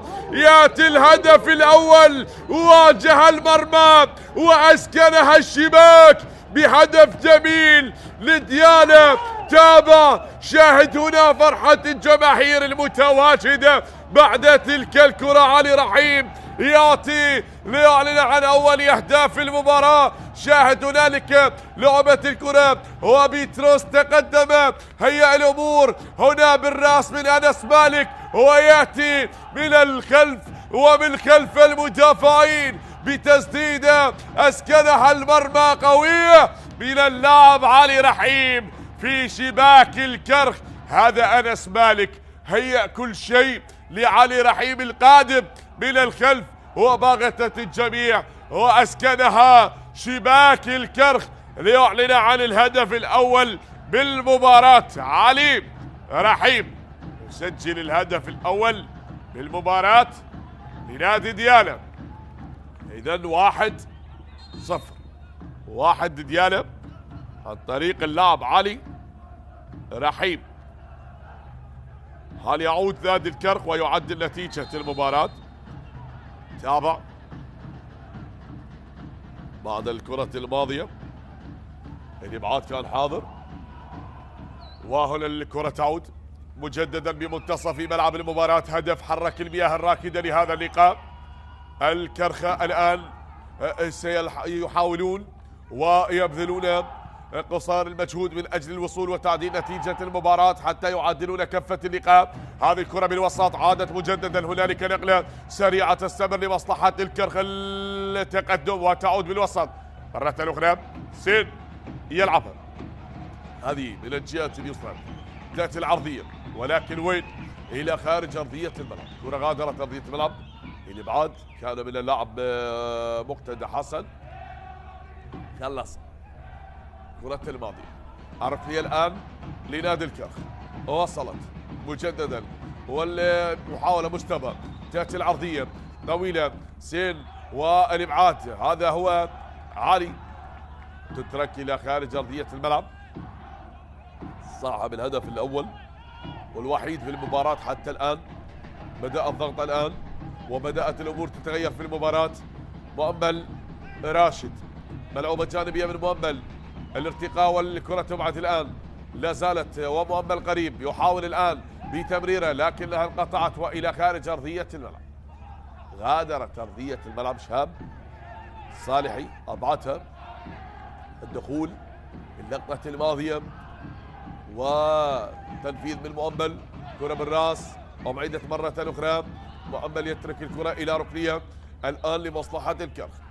الكرخ بعدة محاولات من هذا المكان، هل ينجحون في زيارة شباك ديالا ويعدلون نتيجة المباراة؟ نتابع نشاهد أحبتي، هل يكون هنالك هدف يعدل الكفة لهذا اللقاء؟ الركنية الآن وحسين على التنفيذ من حسين زياد، ملعوبة الارتقاء بالراس وبعدت، نعم هنالك طويلة قريبة الآن، تترك إلى خارج أرضية الملعب. تترك يا علي. قاسم ترك الكرة، غادرت أرضية الملعب جانبية حتى وصلت. هنا تأتي نقلة أرضية والكرة بهذا التقدم والإبعاد، تتخلص من دفاعات ديالا وقريبة الآن من المدافع يعيدها جوزيف بافو البديل. محمد شاكر بتصويبه وبالراس عادت ممكن من كوفي لكنها لن تعد يا محمد خالد. كوفي إلى حيدر، أحمد وصلت إلى حسين زياد، نقلة من حسين، تقدم زيدان عبد الجبار، مر بالكرة زيدان، عدى زيدان بتمريرة والإبعاد، تتخلص يا زيدان حتى وصلت بمنتصف الميدان يا زيدان وعدت. هنالك الإبعاد يأتي من علي رحيم بوسط ملعب المباراة، تراجع واضح حتى هذه اللحظات. هنا ديالا بعد تسجيل الهدف الأول أصبح الفريق يتراجع بالكامل من أجل الحفاظ والاعتماد على مهارة اللاعب أيمن وكذلك سرعة اللاعب عبد المجيد الصبارة، يدفع بهم للأمام من أجل أن يشغلوا دفاعات الكرخ، لكن بقية اللاعبين يتراجعون من خط الوسط إلى الخلف من أجل الحفاظ والتقدم بهذا الأسلوب. لكن هنا الكرخ يحاولون من أجل التقدم وتعديل نتيجة المباراة، الوصول خلال الكرات العرضية التي تحصل في المباراة والتصويب، لكن ليست بهذه الطريقة يا زيدان تنفذ هذه الكرة ومن هذا المكان التي غادرت أرضية الملعب. سلامة للاعب يا كوفي، سلامة لاعب محمد خالد كوفي، سقوط باللقطة الماضية محمد خالد كوفي، وهذا الاشتراك كان من علي رمضان، تدخل وأبعد الكرة بتصويبة اللاعب حسين زياد التي تصدى لها أو هي من اصطدت بالحارس بتسديدة قوية. حسين زياد سدد بقوة بتلك الكرة التي مضت، علي رمضان نفذها وطويلة عادت هنا بمنتصف الملعب. شهاب يتقدم، شهاب الصالحي عدى بنقل عبد المجيد، وصلت لصبارة تأتي العرضية وهنا المحاولة خطيرة ممكن أن تكون بالثاني وخروج إلى محمد شاكر، خروج للحارس محمد شاكر، وهنالك خطأ لمصلحة الحارس محمد شاكر بعد التدخل باللقطة الماضية. هذه لإعادة الشاهد كيف لعبت بهذه الطريقة، وكان هنالك ارتقاء، لكن الخروج للحارس بتوقيت رائع من محمد شاكر، اصطاد الكرة من أمام اللاعب أيمن الصفاقسي، ووصلت الآن عند اللاعب حيدر أحمد. حيدر انتشار واضح للاعبي نادي الكرخ يحاولون التقدم الوصول بهذه التمريرة. عدت الآن هنالك نقلة سريعة مرت ولا زال محمد بن حسين، تأتي العرضية لكن هنا لا زالت الخطورة. حسين زيدان عبد الجبار الآن ممكن التعادل، ولكن وصلت والخطورة لا زالت مستمرة. هي الآن يا كوفي، ما زال كوفي يحاول وارتدت بزميله وعادت يا مجتبى حتى وصلت هنا التقدم بتمريرات قصيرة، محاولات يحاولون يضغطون على دفاعات دياله لكنهم لن ينجحوا بالوصول وتسجيل هدف التعادل، والتراجع واضح. تشاهد الضغط بدأ يتغير في هذه المباراة، والمعادلة بدأت تتغير في هذه المباراة خصوصا في الشوط الثاني. نعم شوط اختلف عن ما حصل في الشوط الأول، لكن هنا الدخول هو الصافرة والخطأ بعد تسجيل الهدف الأول من اللاعب علي رحيم. تغيرت الأمور. سلامة يا علي، سلامة يا علي. أمور مستمرة حتى الآن. هنالك الكابتن طلال، والخطأ كان والكلام من اللاعب محمد خالد كوفي. هذا هو اللاعب بيتروس بومال بعد تمريرة اللاعب زيدان عبد الجبار، لكن دخول كان باللقطة الماضية من محمد خالد كوفي بهذه اللقطة مع علي رحيم، وكانت هنالك صافرة حاضرة من حكم المباراة. لا نريد أن نشاهد الأخطاء تتكرر في هذه المباراة. نعم لقاءات مثيرة جمعت ديالا والكرخ خلال 10 مواجهات ما بين الفريقين. الكفة تميل للكرخ ب5 انتصارات، وديالا فاز ب3 مباريات، بينما حضر التعادل في مباراتين سلبا من دون أهداف. هذه النتيجة حضرت مرتين، لكن نتيجة 1-0 أيضا حضرت مرتين، مرة لديالا ومرة للكرخ. وآخر مباراة التي جمعت الفريقين هي مباراة الذهاب التي انتهت بهدف دون رد لنادي ديالا، يومها سجله اللاعب شهاب الصالحي. تبقى النتائج الكبرى التي جمعت الفريقين هي 3-0 و3-1 مرتين. كانت هذه النتائج لنادي الكرخ على حساب ديالا، واليوم يتواجهون من خلال هذا اللقاء. ديالا يريد أن يحقق الانتصار وكسب النقاط الثلاثة، لكن الكرخ يريد أن يعدل كفة المباراة، ومن ثم يقول هنالك حديث آخر، ربما نشاركهم النقاط أو ربما نريد النقاط كاملة، لكنهم حتى الآن متأخرين بهدف مقابل لا شيء. وديالا الفريق المتقدم في المباراة حتى الدقيقة 58 عدت هنالك وقت. نعم وممكن بلحظات تتغير الأمور، هذا هو حال كرة القدم، بجزئيات بسيطة تتغير مجريات اللقاء. ووصلت هنا التقدم، ممكن بتغييرات أو بطاقات تكون هي البطاقات التي تكون الرابحة بالنسبة للمدربين، إشراك بطاقاتهم. هذه وصلت هنا عند الحارس علي رمضان. يا علي رمضان،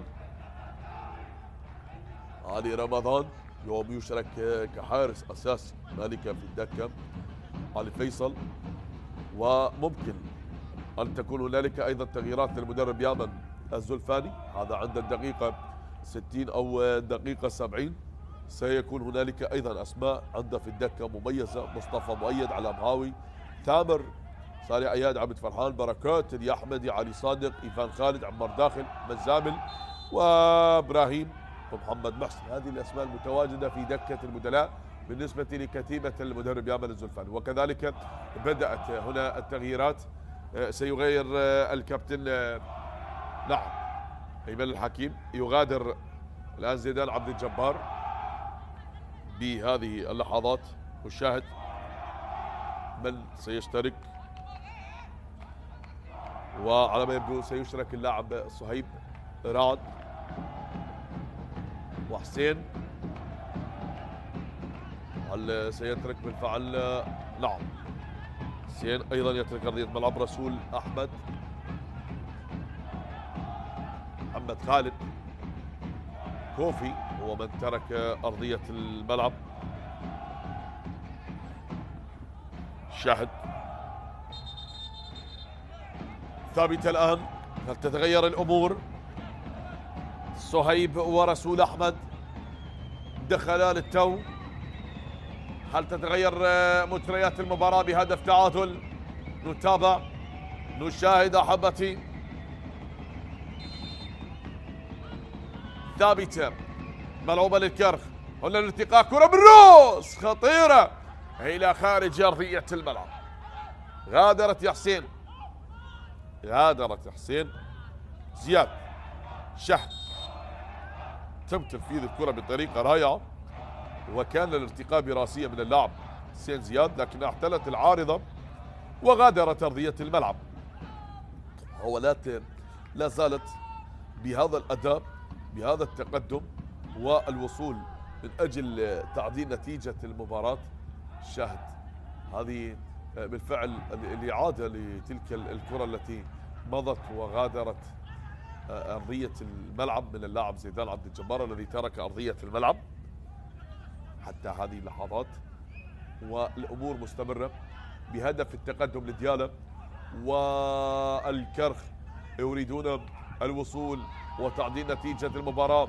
عادت حيدر يلعبها من حيدر لجوزيف بافو، جوزيف يلعبها هنالك يعقوب ديوري من ديوري، وصلت الآن إلى جوزيف مرة أخرى.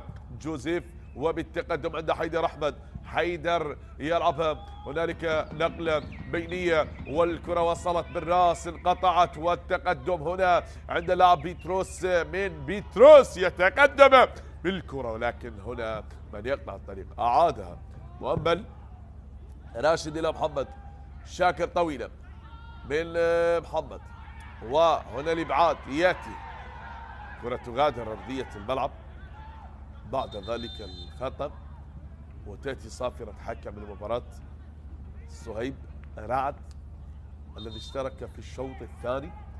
بدأ الكابتن أيمن الحكيم بزج بطاقاته من أجل الوصول، وبطاقة صفراء تشار على مدرب الفريق الكابتن يامن الزلفاني كما ذكرت. نعم سيزج باللاعب مصطفى مؤيد بهذه اللحظات، ويغادر حسين يونس من أجل تعزيز خط الدفاع.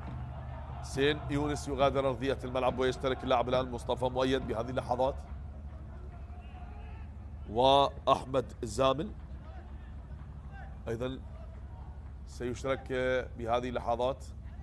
أحمد زامل نشاهد نعم اللاعب أيمن صفاقسي، أحمد زامل يشترك بهذه اللحظات.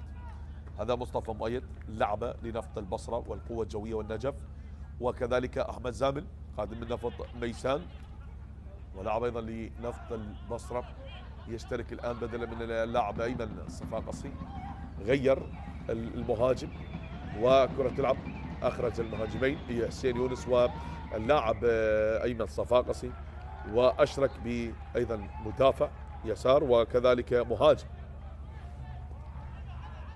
هذه تغييرات المدرب يامن الزلفاني. نقلة للأمام طويلة تصل هنا العبور، محاولة لعب من مقتدى عادة هنالك بنقلة سريعة، هذه وصلت تقدم من أنس، لكن مصطفى هنا عند اللاعب بيتروس يحاول بتمريرة لعبت وكرة عالية. الإبعاد يأتي بوسط الملعب، مامادو سورو تعود، نقلة طويلة من اللاعب مجتبى للأمام ولكنها قريبة لدفاعات ديالا من ديالا. هذه وصلت وهنا العبور من أحمد، لكن الإبعاد حاضر، تتخلص إلى خارج أرضية الملعب. عبد المجيد صبارة باللقطة الماضية، يا عبد المجيد بعد ما اصطدت الكرة بجوزيف بافو وغادرت أرضية الملعب. ركنية الآن إلى ديالا، عبد المجيد صبارة هو على التنفيذ، الركنية لديالا وعبد المجيد، كرة ملعوبة عادت من جديد لعبد المجيد يحاول التقدم، تأتي العرضية والإبعاد من محمد شاكر، خلصها ولا زالت هنا المحاولة في منطقة العمليات. نعم الخطورة مستمرة والكرة عادت هنا مجددا، تأتي صافرة حكم المباراة وخطأ بعد ذلك التدخل، الكرة غادرت أرضية الملعب. نعم، وتأتي صافرة حكم المباراة. خطأ كان حاضر باللقطة الماضية. شاهد مصطفى مؤيد والإبعاد حاضر. ملعوبة الآن، هذه تلعب هناك للخلف وبناء بهجمة مرتدة. مامادو هيأ الكرة بتمريرة وعدت الآن، لا زالت هي مستمرة بالتقدم. هل تكون للكرخ عند رسول يستيب، ولكن خطأ بعد التدخل وخطأ لمصلحة اللاعب مامادو. سورو وبطاقة صفراء على اللاعب علي. البطاقة الصفراء الآن على اللاعب علي رحيم، اللاعب اللي سجل الهدف الوحيد في المباراة. هذا هو يتلقى البطاقة الصفراء بعد هذه اللقطة والدخول من الخلف على قدم اللاعب مامادو سورو، لكن حكم المباراة كان قريب واعطى البطاقة الصفراء. عدت، لا زالت هنا بهذه الخطورة مستمرة. سين يلعبها بهذه الطريقة والابعاد ياتي من علي رمضان، والكرة عدت الآن بهذا الارتقاء. الابعاد ياتي من راس والخطورة نعم مستمرة من الكرخ، لكن ياتي الابعاد من مصطفى مؤيد. خلص الكرة إلى خارج أرضية الملعب. ضغط على دفاعات ديالا. نشاهد عمار داخل، سيشترك الآن بدلا من اللاعب بيتروس بومال يغادر أرضية الملعب، وعمار داخل هو من يشترك الآن. عمار بدلا من اللاعب بيتروس. أيضا تعزيز منظومة خط الوسط من أجل السيطرة والحفاظ على نتيجة المباراة. هذا ما يسعى لأجله المدرب يامن الزلفاني لرفع الضغط عن المدافعين. أشرك لاعب وسط آخر، لكن هنا الكرخ يحاولون من أجل الوصول وتعديل نتيجة المباراة من خلال الكرات الثابتة تلعب من صهيب. وهنا الكرة بالراس مامادو، الارتقاء وصلت ولا زالت خطورة مستمرة حتى عادت هنالك برأسية مرة أخرى. لن تسقط في الأرض بل وعادت من حيدر حتى وصلت إلى صهيب، لا بل أبعدت من شهاب وإلى أنس مالك. طالت على اللاعب صبارة عبد المجيد. صبارة ومؤمل راشد. كلام من عبد المجيد.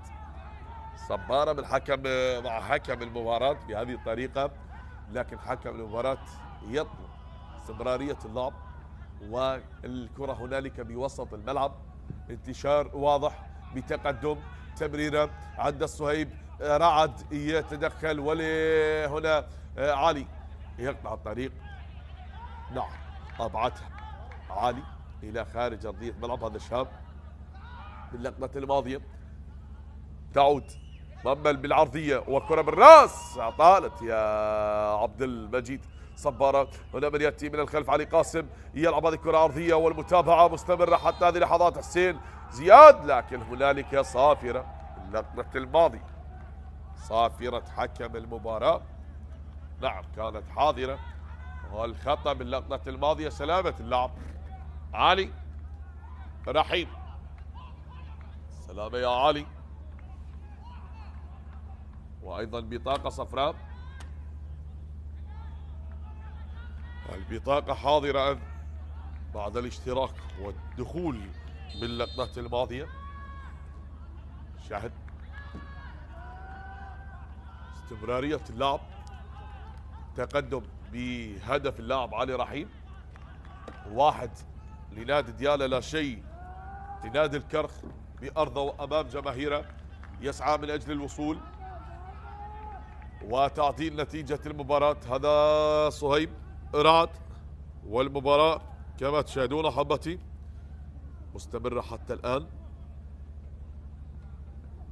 هذه عادت، هناك نقلة ووصلت من جديد، محاولة العبور، هي تمضي عادت في وسط ملعب المباراة علي قاسم بنقلة من علي لمجتبى. تقدم الآن كابتن الفريق عن طريق القائد وتأتي العرضية رسول، لكن وين مامودو؟ عادت لحيدر أحمد بضغط على دفاعات ديالا. هذا مؤمل يلعبها لعرضية حاضرة والارتقاء والكرة إلى خارج أرضية الملعب، ضاعت إلى خارج أرضية الملعب رسول أحمد، لكن براعة هذا المدافع علي خالد نعم يتألق ويبعد الكرات التي تحاول الوصول إلى مرمى فريقه بكل الطرق، يتدخل بروحه القتالية ويبعد تلك الكرة إلى خارج أرضية الملعب. كل شيء مستمر حتى هذه اللحظات، والمباراة لا زالت مستمرة ما بين الفريقين بهدف دون رد.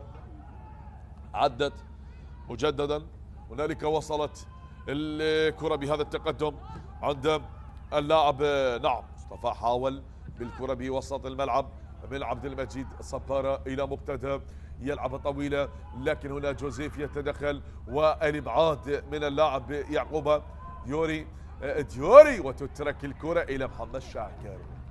محمد شاكر نقلة طويلة للأمام وعادت بسهولة من دفاعات نادي ديالا. هذه وصلت ارتدمت علي رحيم، حاول لكن المتابعة والوقوف متفرجين بهذه الطريقة هذا يشكل الخطر أكيد. هنا من يسعى من أجل أن يعدل وهنا من يريد الحفاظ على نتيجة المباراة.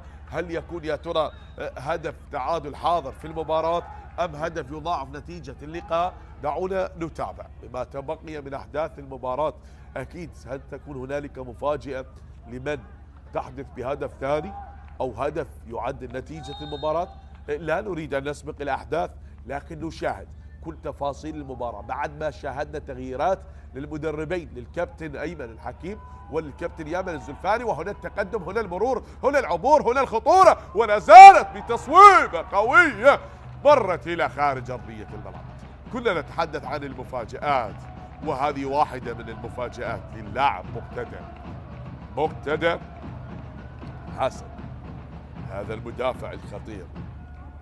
نعم يشارك في بناء الهجمات ويوصل إلى المرمى بطريقة رائعة، سدد لكنها مرت إلى خارج أرضية الملعب. ما يدور بندية اللقاء هو أن يكون هدف تعادل للكرخ أو يأتي هدف ثاني لديالا. هذه بالوسط النقاط الثلاثة هي الأهم في هذا اللقاء. نعم إما تكون في جعبة المدرب يامن الزلفاني ويرتقي برصيده في هذه المباراة، وكذلك يكون الانتصار العاشر له هذا الموسم، أما يكون التعادل السابع لنادي الكرخ من خلال هذه المباراة. لكن حتى الآن والأمور لا زالت مستمرة بهذا التقدم بهدف مقابل لا شيء. هذه عدت ووصلت هناك بتمريرة تمضي حتى اللحظات بعد ما لعبت.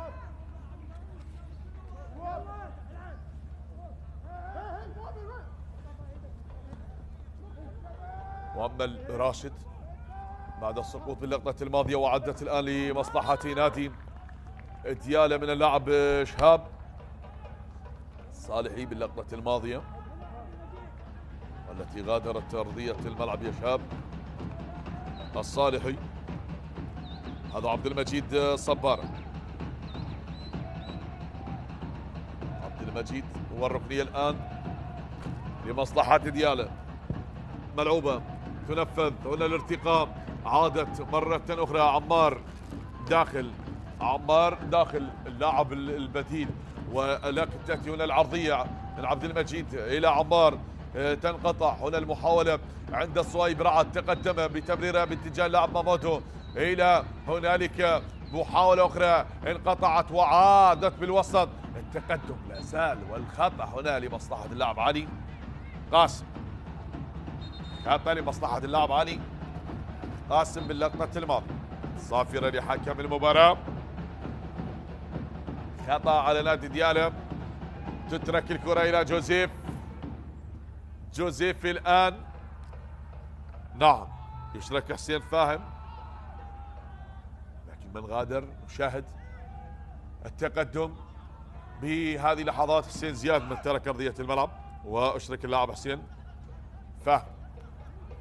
تغييرات المدرب أيمن الحكيم، هل تغير نتيجة المباراة؟ هل يكون هدف تعادل حاضر في اللقاء؟ وصلت الآن هناك نقلة مجددا تلعب لمصلحة ديالا، لا بل غادرت أرضية الملعب. الكرة بعد ما مضت، هنا المحاولة تستمر بهذا العبور، تصويبة قوية وصلت هنا قريبة من العالي وإلى خارج أرضية الملعب. كثرة اعتراضات اللاعب مامادو سورو. هذا يا مامادو سورو، هذا اللاعب عنده بطاقة صفراء بعد ما عدت الكرة قريبة من علي. شهاب يلعبها من شهاب وعدت يا شهاب بوسط الملعب، تعود لأنس مالك. من أنس يحاول المرور، أنس مالك يلعبها وتعود سهلة. جوزيف يترك الكرة إلى الحارس، تترك من جوزيف إلى محمد شاكر. هذه عدت الآن، وصلت والتقدم مرة أخرى قريبة لعلي رمضان، قريبة للحارس علي رمضان. نعم يتمكن من التصدي لكرة الماضية علي، وتلعب الآن يا علي رمضان حتى وصلت هنا بالوسط. يلعبون بهذه الطريقة من أجل كسب التقدم في المباراة، وتعود مرة أخرى. هذه وصلت هنالك إلى خارج أرضية الملعب. مزامل اللاعب الذي اشترك منذ لحظات لا زال يحاول ويريد الوصول من أجل التقدم وإضافة هدف آخر في هذا اللقاء، بينما الكرخ يسعون للوصول دائما من أجل التعديل بنتيجة المباراة، والتعادل لا زال غائب على نادي الكرخ. يحاولون بجميع الطرق أن يصلوا أن يعدلوا هذه الأجواء من خلال هذا اللقاء، فالوقت يمضي ويبدأ العد التنازلي لما تبقي من المباراة. هنالك صافرة وخطأ، هنالك صافرة خطأ بعد التدخل باللقطة الماضية. أنس مالك يواجه فريقه السابق ولعب للكرخ. تترك الآن من علي، صافرة الحكم تلعب الكرة هنالك طويلة بالراس. يعقوبة يارو إلى جوزيف، ملعوبة الآن وبالوسط هنا محاولة تقدم حسين إلى صهيب. راية من المساعد، قرار أحمد. الخطأ كان على اللاعب شهاب صالح باللقطة الماضية. شاهد نعم الكرة لابست يد اللاعب شهاب، وكانت صافرة حكم المباراة حاضرة بتلك اللقطة. هذا ومامادو سورو المحاصر بدفاعات ديالا، وعلى تنفيذ من صهيب أم حسين فاهم. بطاقة صفراء على اللاعب مصطفى اشترك منذ لحظات منذ دقائق، يتلقى الآن بطاقة صفراء. لا نريد أن نشاهد البطاقات الملونة بلحظة وأخرى تشهر، لكن ثابتة. وحسين فاهم على التنفيذ من حسين فاهم يلعب هذه الكرة. لا يا حسين فاهم، لابد أن تفهم الأمور بأنك متأخر الآن بهدف، وهذه الكرة الثابتة لا تنفذ بهذه الطريقة. ما عليك، حاول. نعم فبالمحاولات ممكن أن تصل وأن تصحح الأخطاء وأن نعم تتقدم وممكن أن تعادل، لكن لابد أن يكون التركيز حاضر بعد هذه الكرة التي وصلت إلى الارتقاء. مصطفى مؤيد محاصر جوزيف، بعد ذلك دخول مجتبى يلعبها الآن من مجتبى طويلة، ويحاول أن يصل بهذه الكرة إلى التمريرة. حسين إلى رسول، الإبعاد ارتدت وابعاد من مجتبى الى خارج ارضيه الملعب. عمار ومجتبى باللقطه الماضيه. كل شيء يمضي بهذه المباراه. هذا هو نعم علي تنفذ. حاول هذا صبارة وجوزيف الذي تدخل وابعد الكرة الآن جانبيا.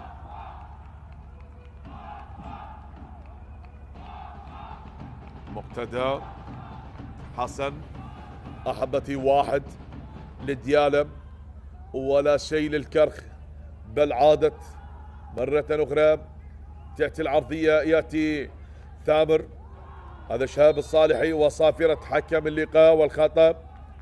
عمار بعد الاشتراك، سلامة اللاعب شهاب الصالحي. السلامة يا شهاب بعد الاشتراك ما بين شهاب، هذا التصادم، وعلي قاسم باللقطة الماضية.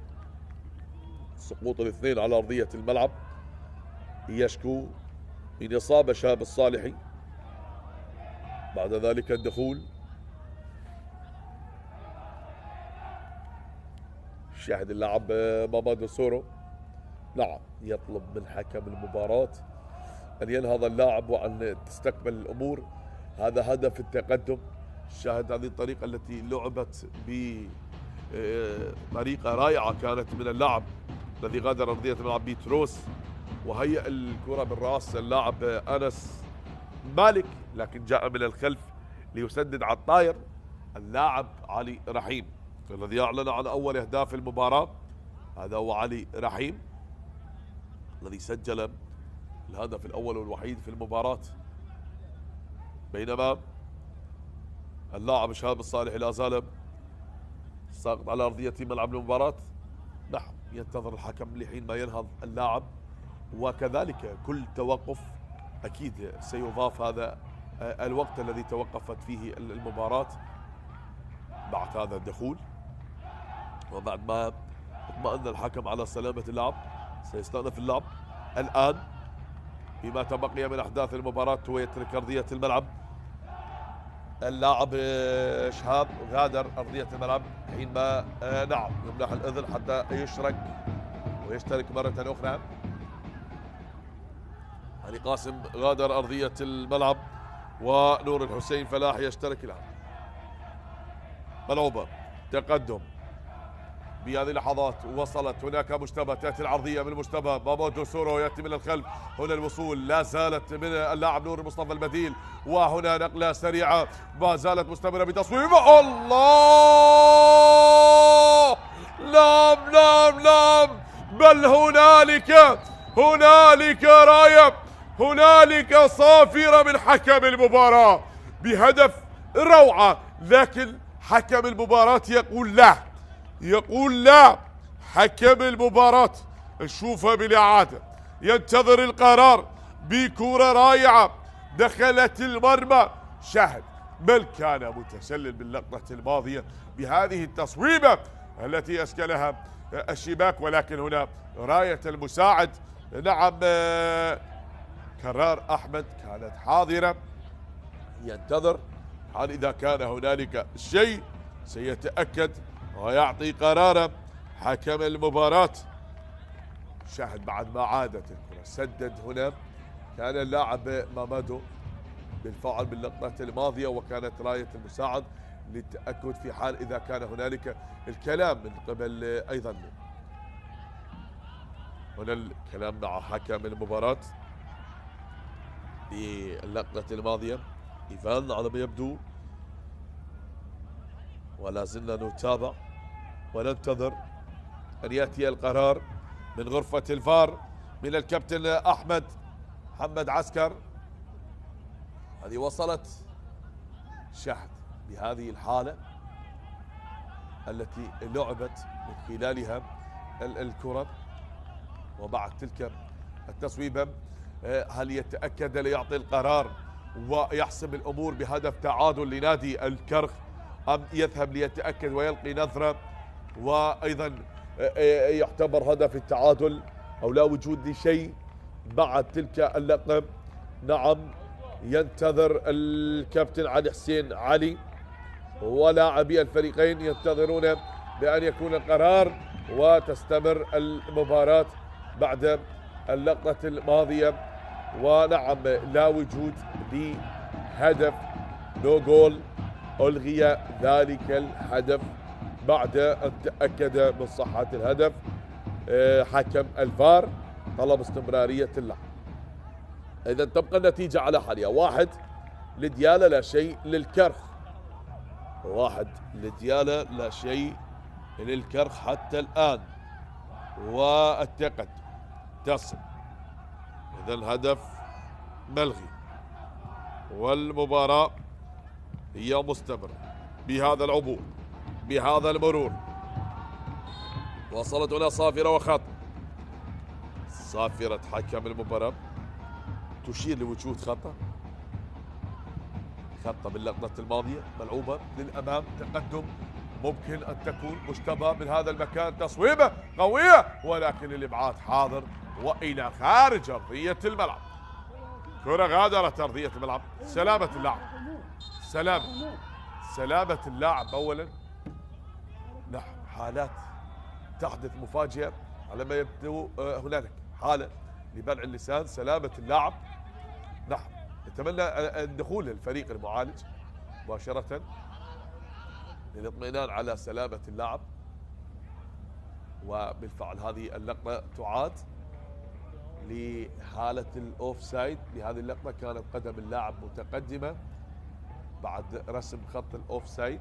وكل هذه الحالات أكيد سيتم النقاش والبت بها بعد نهاية الجولة مع برنامج أنت الحكم الذي يعرض على شاشة العراقية الرياضية. هذه الكرة بعد الوصول لا زال الاطمئنان على سلامة اللاعب، وكذلك نعم السلامة إن شاء الله لكابتن الفريق علي خالد. سلامة يا علي.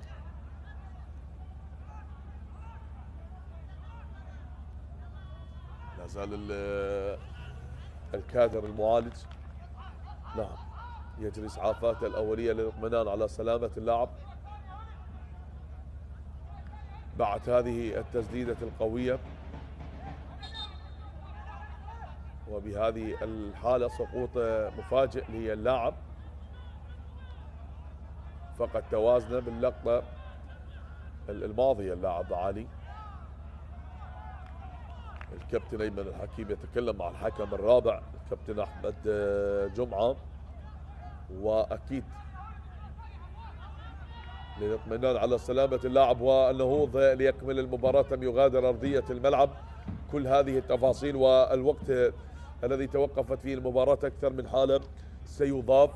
ونعم علي، السلامه لعلي، هل يستطيع ان سيترك ارضيه الملعب او ممكن سيشترك اللاعب الآن إبراهيم.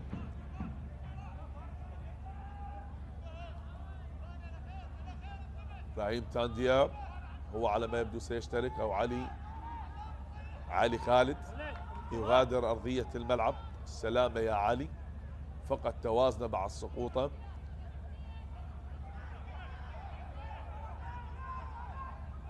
تانديا سيكون هو اللاعب الذي سيشترك الآن. الركنية لنادي الكرخ بهذه اللحظات، ركنية لنادي الكرخ يحاولون الوصول، وعلي على ما يبدو يعيد توازن الآن وسيشترك. ملعوبة الكرة تنفذ الارتقاء، هنا الكرة بعد أن وصلت بالتصويبة من هذا المكان وإلى خارج أرضية الميدان. كرة غادرت أرضية الميدان، مضت بعد أن أبعدت تلك الكرة وغادرت أرضية الملعب. لا زلنا حتى هذه اللحظات ونحن نشاهد نتابع بأن يكون هدف تعادل أو هدف ربما يضاعف نتيجة المباراة، لكن ما يسعى لأجل الآن بكل المحاولات هذه لنادي الكرخ بهذه التصويبة التي اصطدت بعبد المجيد وغيرت مسارها وذهبت إلى خارج أرضية الملعب. أغلب محاولات الكرخ التي وصلت لكنها لن تترجم. إبراهيم يشترك الآن. إبراهيم في هذه اللحظات بدلا من اللاعب عبد المجيد. صبارة ترك أرضية ملعب ركنية لنادي الكرخ، وصلت بتمريرة لكن هنا اللمسة الأولى للاعب إبراهيم. تانديا عدى وخطأ للاعب إبراهيم. تانديا الذي اشترك للتو يتحصل على خطأ بعد اللقطة الماضية. مستمرة أحبتي أجواء المباراة بالدقائق المتبقية من عمر اللقاء، والتقدم لنادي ديانا بهدف دون رد، ولا زالت الأمور مستمرة حتى هذه اللحظات. 7 دقائق كوقت إضافي لنهاية أحداث المباراة. هذه عدت الآن، تقدم ملعوبة تصل هنا عند الحارس محمد شاكر. من محمد شاكر تلعب وللأمام يا محمد شاكر، وعدت هنالك تأتي من الخلف إلى مقتدى يلعبها إلى إبراهيم. تانديا يتقدم إبراهيم ومجتبى يتدخل ليبعد الكرة، وبعدت من مجتبى صالح اللقطة الماضية يا مجتبى صالح، وبعدت تلك الكرة يا مجتبى. وأيمن الحكيم أبدأ احتراض الآن ويتكلم مع الحكم الرابع أحمد جمعة. نتابع نشاهد أحبتي. هذه وصلت هنا التقدم مرة أخرى، لكن بعدها عدت بتلك النقلة التي وصلت هنالك بمحاولة وتمريرة. نعم، هذا في حال إذا بقيت المباراة على حالها سيتجمد رصيد الكرخ بالنقطة 45 ويبقى في المركز الثامن بسلم الترتيب، بينما سيرتقي للمركز العاشر نادي ديانا ب 38 نقطة بالفعل مؤقتا لحين ما يلعب مباراة النفط. نعم، الذي يمتلك 37 نقطة. هذا في حال إذا تغلب النفط على أربيل أو تعادل سيتساوى بالنقاط، وإذا تغلب أكيد سيعبر نادي ديانا. نشاهد فالوقت يمضي ويداهم مجريات هذا اللقاء. نلعب بالوقت الإضافي مما تبقي من أحداث المباراة. هل ينجح الكرخ ويعدلون نتيجة المباراة بعد ما مضت هذه لقطة الهدف الذي ألغي؟ وتصل الآن هنا المرور مستمرة، عدت بوسط ملعب المباراة من اللاعب مقتدى، حاول اليوم مصطفى مؤيد. مصطفى يتقدم بتصويب لكنها اصطدت وعادت بوسط الملعب. حيدر يتقدم بتمريره إلى نور المصطفى يحاول التقدم. هنالك نقلة لمصلحة اللاعب رسول، يتقدم الآن مجتبى يمرر الكرة لرسول لكن عادت مرة أخرى لنادي الكرخ. هذه بالوسط من حيدر يلعبها باتجاه صهيب ولف ودار صهيب رعد إلى جوزيف، يعيد الكرة من جوزيف. حتى الآن ديوري ملعوبة الآن والكرة لنور يتقدم بهذه المحاولة عدة لكن انقطعت مرة أخرى. تتخلص وتصل الكرة بمنتصف الملعب. عمار يحاول من عمار بنقلة سريعة من عمار، وصلت إلى الآن ابتدى يلعبها طويلة. هذا الهجوم لأحمد زامل الذي يحاول أن يتقدم من أحمد زامل. أحمد وجوزيف بالملاصقة لأحمد زامل حتى عدت هنالك إلى خارج أرضية الملعب. كرة غادرت أرضية ملعب المباراة ولا زالت حتى هذه اللحظات هي مستمرة. بعد ذلك الإبعاد وصلت الآن، تستمر بالتقدم لنادي الكرخ. يحاولون بهذه الأساليب أن يصلوا بنعم جميع الطرق بأن يطرقوا شباك ديالا وأن يعدلوا نتيجة المباراة. أن يتقاسموا نقاط المباراة. هم بهذه اللحظات الحرجة كأنهم يقولون نقطة تعيد الأمل أفضل من لا شيء. هو بأرضه يلعب هذه المباراة أمام ديالا الذي يسعى أن يكرر سيناريو مباراة الذهاب بعد أن تغلب على نادي الكرخ بهدف في مباراة الذهاب. اليوم هو متقدم كذلك حتى الآن بهدف مقابل لا شيء. هذه وصلت، هنالك تمريرة، لا زالت المرور عند إبراهيم اللاعب البديل يتقدم بهذه الهجمة المرتدة لمصلحة ديالا. هل يهيئ الكرة أم يمررها لمصطفى مؤيد؟ حاول ومحاصر بدفاعات الكرخ حتى عادت من أنس مالك لعمار، عمار لأنس مالك، أنس يحاول الآن من أنس مالك، ملعوبة الآن يا أنس، عدت عند مصطفى مؤيد، من مصطفى مؤيد وتصل يا مصطفى بعد أن غادرت تلك الكرة ومضت.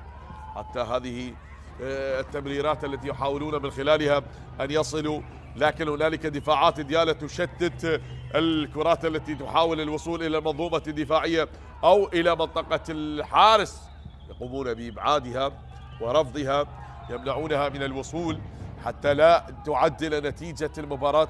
هذا ما يريد نادي ديالا، هو الحفاظ على نتيجة المباراة ويبقى متقدما بهذا اللقاء.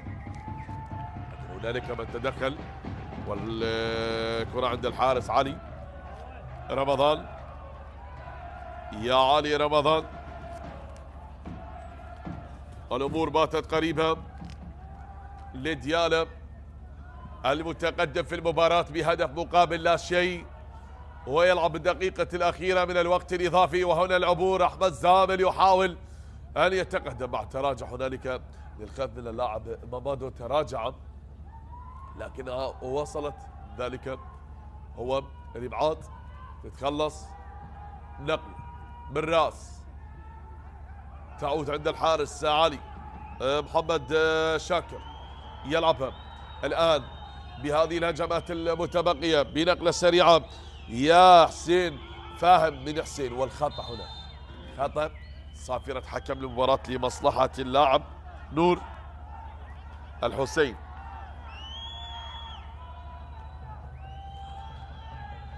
حكم المباراة ينظر لساعة ممكن أن تكون بهذه الكرة الآن.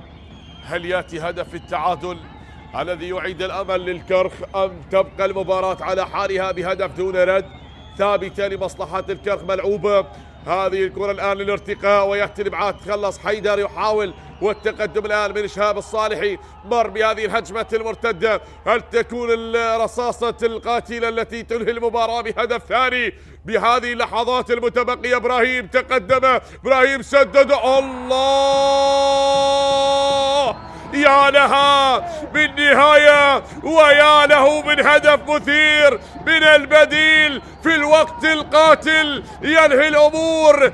نعم، يعلن على الانتصار بهدف قاتل لديالا. يأتي الهدف الثاني إلى اللاعب إبراهيم، يسجل ثاني أهداف المباراة. إبراهيم تانديا البديل يغير المعادلة للمباراة بعد أن كان الكرخيون يطمحون للوصول وتأدي نتيجة المباراة، لكن بهجمة مرتدة فاجأت الجميع كما ذكرت بهذه الهجمة المرتدة التي انقطعت ومرت بها اللاعب شهاب الصالحي، تقدم ومرر الكرة إلى اللاعب إبراهيم بهذه الطريقة. الشاهد لعبت بذكاء ومر بها إبراهيم، أسكنها الشباك، أضاف الهدف الثاني لديالا. تعدل المزاج البرتقالي الآن بثاني أهداف المباراة، نعم عن طريق البديل إبراهيم تانديا يسجل الهدف الثاني في المباراة لتصبح بهدفين دون رد. وحكم اللقاء